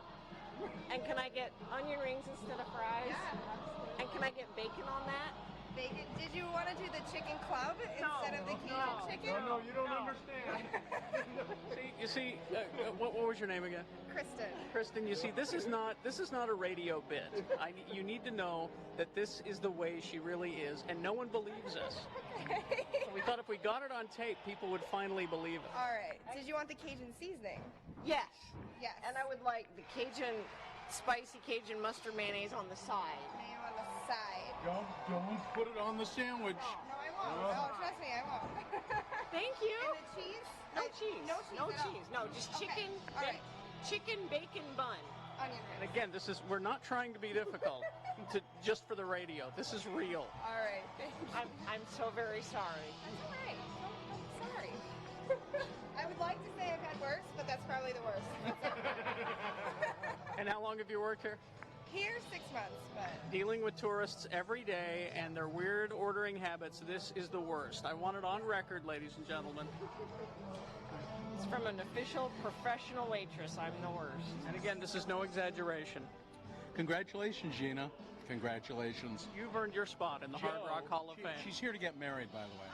congratulations. And she's marrying a guy named Joe Jones. Maybe you as our waitress. I'm sorry, what's your name again? Kristen. Maybe Kristen, you as our waitress, you could warn Joe that it's still not too late. Because I've been saying it every day, every hour, ever since we heard about this. That's sad. Yeah. That's what we think. Thank you. Thank you.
Okay, let's award boner of the day. And it's brought to you in part by Delicata Squash. And save on skiing at Snow Basin Resort with discounts up to $20 on lift tickets when you buy online. Visit snowbasin.com. All right, thank you. All right, we had boner candidate number 1, more racist fun from Cache County. Yep. And then boner candidate number 2, all of those people in reality TV are scum. Or so it appears. Seems. Well, oh, wait. The winner, it's really close, too. Yeah? Yeah. The winner, though, by about 9 votes. Close. Boner candidate number 1, more racist fun from Cache County. All right. There's your boner of the day for December 2nd, 2021. Now qualified to be boner of the week. We'll discover who boner of the week is tomorrow at about this time. Yeah. All right, let's get going here. Following is a sponsored feature. We got Alicia and Greg here. Greg Johnson, who is the president, Mr. President, we'll just call you Mr. President, of the Rocky Mountain Chevy Dealers Association. Is that what you say, association? And Alicia Gleed from the Road Home. And how many years, Greg, has it been that Rocky Mountain Chevy Dealers have stepped up and helped out in the Road Home campaign? Yeah, we've supported the Road Home for 9 years now. Yeah, it's great, and it's such a sight on the day of the day we do the fundraising and all of that to see the Silverado trucks from the Chevy dealerships all full of stuff start pulling into the shelter. It's really wonderful. It's just terrific. We got a lot of stuff down at Doug Smith Chevrolet yesterday. Yesterday. Yeah. A lot of Utah County showed up. Alicia, as the representative of the Road Home, why don't you give people an idea of what kind of things that they need to drop by their nearest Rocky Mountain Chevy dealer? Yeah, currently we are in need of men's underwear and men's pants are big needs. Towels, hygiene items, both full size and travel size, so like shampoo and conditioner. And then diapers, sizes 4, 5, and 6 are kind of those top needed items right now. And then we can always use anything that's going to help protect people from the cold. So any, cold weather clothing, so coats, long sleeve shirts, pants, sweats, all of those things we can use for men, women, and children. Greg, how many Rocky Mountain Chevy dealerships are there? I believe there's 13 in the front. About 13. And there's a list of them on our website at x96.com. And I'm going to assume that every one of them has a Silverado truck parked on the premises that's dedicated to putting stuff in, right? Absolutely. We all have a truck on the show floor that's just used for donations, and we all get together like on the 21st, and we bring them all down. Yeah. So you can now. We're going to be next week on Wednesday. I've got it right here. It's we'll be at Riverton Chevy in South Jordan. Okay. That's South Jordan Gateway. Is that what it says? Yeah. South Jordan Gateway. From 6 to 10 in the morning, we'll be there. So you can bring stuff then, but any time during this week and next week and then the week after, so forth and so on, you can take stuff by any Rocky Mountain Chevy dealership. And again, they're all listed on our website, all of those. And is there a central, Greg, a central website for Rocky Mountain Chevy dealers? Rocky Mountain Chevy Dealers.com. So they'd all be there as well. We talk about the road home and helping people who are who don't have a place to live and they're living on the streets. There's a story in the Washington Post today, and you think, well, some people have just this horrible negative impression of these people. And there's a story in the Washington Post today. The headline is, "Students loved this teaching assistant. They didn't know he was living in his car." Damn. He'd had a run of bad luck. He goes to school and teaches every day, but he had a run of bad luck, and he was bankrupted, and he was homeless. He had no place to go, living in his car, and he said, "I only make about $17,000 a year. No, $12,000 a year. That's not enough to do anything but live in my car." No. Yeah. No. So, and there are a lot of people like that, aren't there, Alicia? Yeah, there really are. I think that's one of the biggest things is, we have this stereotype of what homelessness is, or someone experiencing homelessness is going through. And, it's been so amazing being able to work there and see so many stories. And so often it's stories like that, right? Just, maybe medical issues come up and the medical bills are too much. And it's like, pay your medical bills or pay your rent. And, things like that. Or, something happens in the apartment. I remember reading one about they found asbestos in their apartment, and so they had to move out, but they didn't have the money to move into anywhere else. And so I think so many of the people that we serve are just like all of us and just have hit a really rough patch and just need that support to get through that time. And then once they're through that, that brief stint, they're able to move back out and be on their own and successful and never come back, which is always wonderful. Yeah. Well, Greg, just thanks again to the Rocky Mountain Chevy dealers for helping out with that effort. Is there anything you'd like to add to this? Just that, people, just like you're talking about, in all walks of life are facing real challenges, sickness, loss of family, homes, loss of jobs. Yeah. It's just a great opportunity for the Chevy dealers to get together and show that, we're not just car dealers. We want to get back to the community and help those folks out. All right. Thanks for being here. I'm sure we'll see you again. And Alicia, I know we'll see you again as well. And remember, we'll be at the Riverton Chevy. Yeah, we'll be at Riverton Chevy next Wednesday. That's the 8th down at Jordan Gateway. And then on the 15th, John Watson Chevrolet in Ogden. Nogden.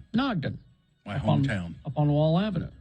All right. All right. Thanks, you guys. Thank you. We appreciate it. Thank you very much. All right, we're going to take a break. We'll be back to crawl towards the exits after these. And now a message from the state of Utah COVID Task Force. Yes, coronavirus.utah.gov.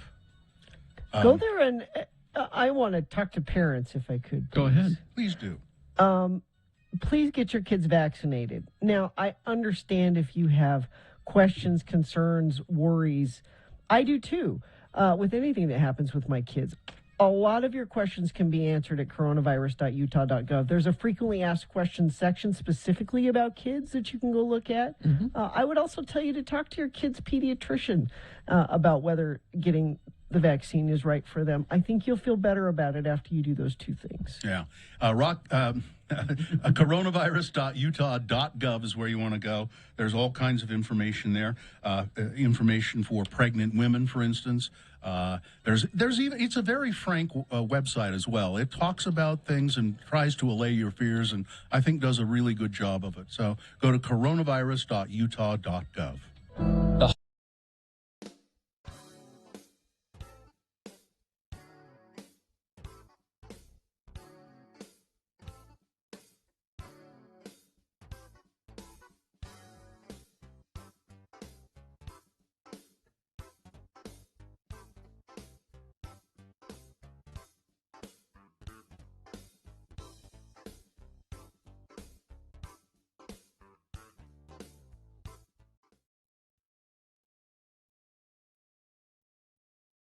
It's the Utah word of the day. From what year? Do you have any idea? 1994. Okay.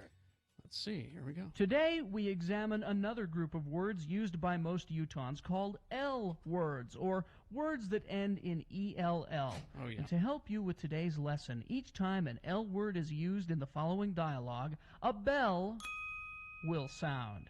Imagine, if you will, our two friends, LeVar and LeGrand, together in LeVar's trailer house. The TV is on. A conversation ensues. Again, these are L words. I love this TV show. Yeah. I am so glad that someone is showing the reruns of McKell's Navy. Me too. You know, I would just love to set sail with McKell myself. Hey, you remember the one when the wacky crew of PT Boat 73 tried to save that beached well? Oh, yeah. They had a hard time because of this big storm. Yeah. Gale force winds and hell stones the size of golf balls. Yeah, yeah. But they saved that well anyway. McKell did not fell. Well, no thanks to Gruber. Yeah, that was quite a tell, though. Hey, listen, give me some of them snacks, would you? I'm hungry. Sure. Uh-oh. What? Trell mix. Yeah. You're not going to like this, LeGrand, but Trell mix makes me thirsty for just one thing. You're not going to be drinking beer in front of me, are you, LeVar? Oh, no. I'm going to have me a glass of L. L is beer? Yeah, but this is pretty mild. It's that Pell L from Squatters. It's so mild I can drink a whole bucket of it. You'd get drunk if you drunk a whole Pell of Pell L. Then you'd get throwed in jail.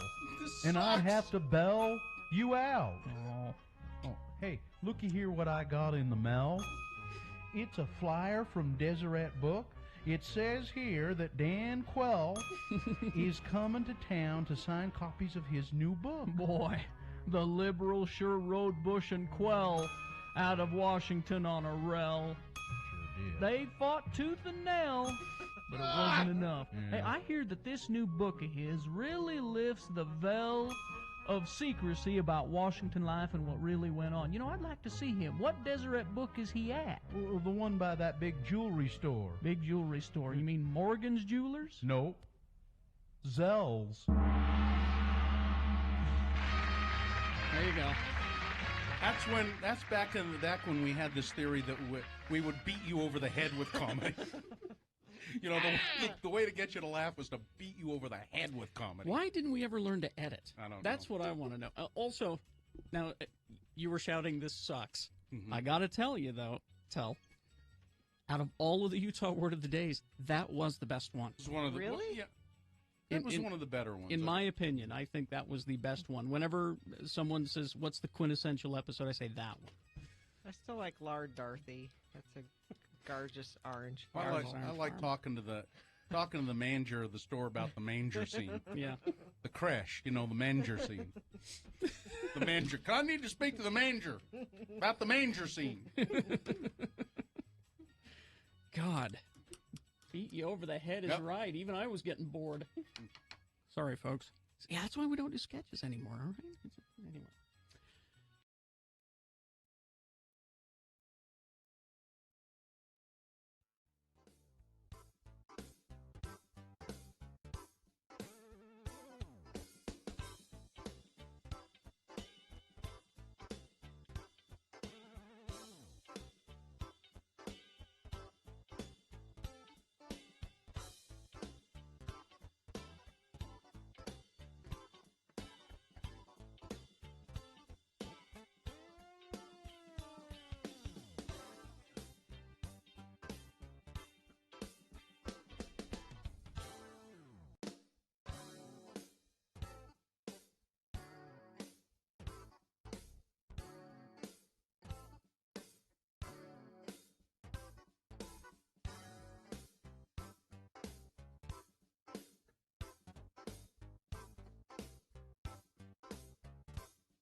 I don't want to be a bummer. Okay. But NASA is warning that a giant asteroid bigger than the Eiffel Tower is going to break into Earth's orbit in just over a week.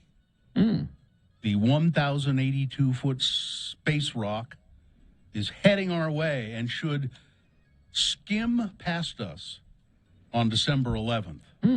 NASA has its eye on asteroid 4660 Nereus, because it's well over 492 feet long and will come within 4.6 million miles of Earth. That puts it in the potentially hazardous category. 4.6 million miles. That's close in astronomical terms, Gary. Yeah. that's like a gnat's hair or whatever they say. We'll be fine. It seems like a long ways away. That's all well and good, Bill. Yeah. But I have a Christmas gift-giving idea for the ladies out there. For the ladies. Ladies, listen up. I don't know why I just got sent this. I mean, maybe it's because I'm a woman of a certain age that I get updates on Lionel Richie. It's because of the websites you go to. I've warned you about that. Don't you have like a Google alert or something like that? And I thought this was a joke when I saw it, but it's not. Lionel Richie has a line of fragrances. You can smell like Lionel Richie. No, I could not. And the name of the fragrance is... Well, should we guess? Is it Richie? Is it Lionel? Hello. I knew it. Did I get her? Did I get her? Hello. Is that what it is? Hello. I did. I got her. Oh, man. You know, that one thing I like about Gina is she's not predictable at all. Hello. You just never know which way she's going to go, what's going to make her laugh. You never know. Hello. It's the sense of bitter orange, mint, grapefruit, patchouli. Wow. But it's hello by Lionel Richie. That's just By this Oh, that's a nice. I like the bottle. I like the way. Well, hello. Hello, handsome. Hello, goodbye. And of course, Gina. Hello. There you go. I'm amused that I get sent these. And you're right, it's because of the websites I go to. Yeah. They know. Told you to stay away from those places. They know. You insist. And whereas the email I get, it's from ladies of a certain age. Yeah. Hello. Lionel Richie. Sometimes he doesn't need the money. Why is he doing that? It's Gina. It's because he's a. You probably don't know this about Lionel, and you know a lot about it. He's a chemist. Lionel's a chemist. Yeah, he's a chemist, and he doesn't need the money, but he in his off time he likes to just fiddle around with stuff, and he put this fragrance together. He has a whole website. You can get Lionel Richie premium cotton joggers. Lionel Cotton Richie joggers? pants. Lionel goes out jogging all the time. Next time you're dancing on the ceiling. Furniture? Do people buy this stuff? Sure. They must. Maybe we ought to have a line of clothing. Come on And in. fragrances. Come on in. I'd like to show you my Lionel Richie furniture. It's a whole line. We did have a. I'm thrilled that you've allowed me into your homes with my furniture collection. Everything was designed with you in mind, ensuring all elements are timeless, glamorous, and functional. You sound kind of like Lionel Richie. I hope to see you out on the road soon. With love, Lionel. Out on the I'd road. like you to take a look at some of this from our Say You Say Mezzanine collection. All right. This is the Lionel Richie. This is the Lionel Richie Ottoman. Yep. Our Endless Lounge collection. Thank you. Carrie's just coming up with this just like that. If you live in a brick house, go back to the Commodores. Oh, okay, you can go that first. Are you somewhere? Okay. So there's that. Yeah, we really don't need Lionel Richie fragrances or furniture. Especially when we're worried about an asteroid that's going to come within 4.2 million mile. 4.2 million? No, wait. NASA considers anything passing within 120 million miles of Earth a near miss. Really? This will be 2.4 million miles away from us. So that's 2.4 close. million? Well, the moon is 25 million, it says here. Is that right? I don't know. I don't know if that's right or not. I don't need more things to worry about. Well, I have enough. We'll be okay because bad Brad Wheeler said, why don't you come and meditate with me on the 11th? Amen. And everything will be okay. He's doing a 24-hour meditation. Yeah. And I want to ask him, is it real? Like, really? Like, Yes. you just sit there for 24 hours? Yeah, well, I mean, you get up and you can have some little sustenance here and there. Interesting. Because I was wondering about potty breaks. But you don't talk. Yeah, you can potty break. Okay, I didn't know. But you don't talk, and you try to focus your mind. All right. It's hard.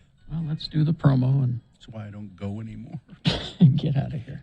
Okay, wait a minute. Ready? I'm sorry. No, I'm not. Yes. Coming up on Friday's Radio from Hell show. At 7 a.m., Victoria's back with her Real Housewives of Salt Lake update. Thankfully, she watches it so we don't have to. Then at 7:45, we answer the best or meh question of the week, and you still have time to send in your questions to radiofromhell@x96.com. Plus, we get to have another drink with Jimmy the Wine Guy at 8 a.m., followed by our Salt Lake County update with Dr. Angela Dunn at 8:45. So obviously, you don't want to miss Friday's Radio from Hell show on X96. Hello. Just spray a little bit of this behind your ear. Did we get every news story in? Oh, McDonald's bringing back holiday pie dessert for a limited time. Holiday pie. Yes, holiday pie. Oh, and you know what? What? Supply chain crisis is impacting chicken tenders. Oh, Gina, what are you going to do? I will starve, Stock up. I guess. Stock up. Go to Costco and buy up all the chicken tenders today. Then I'll be part of the problem. Hello. All right. We're good. All business. Fine job as always, Katie. Thank you. Live long and prosper, bitches. Don't you know who I am? Hello. Hello. Corey is next. A 1 hour nonstop music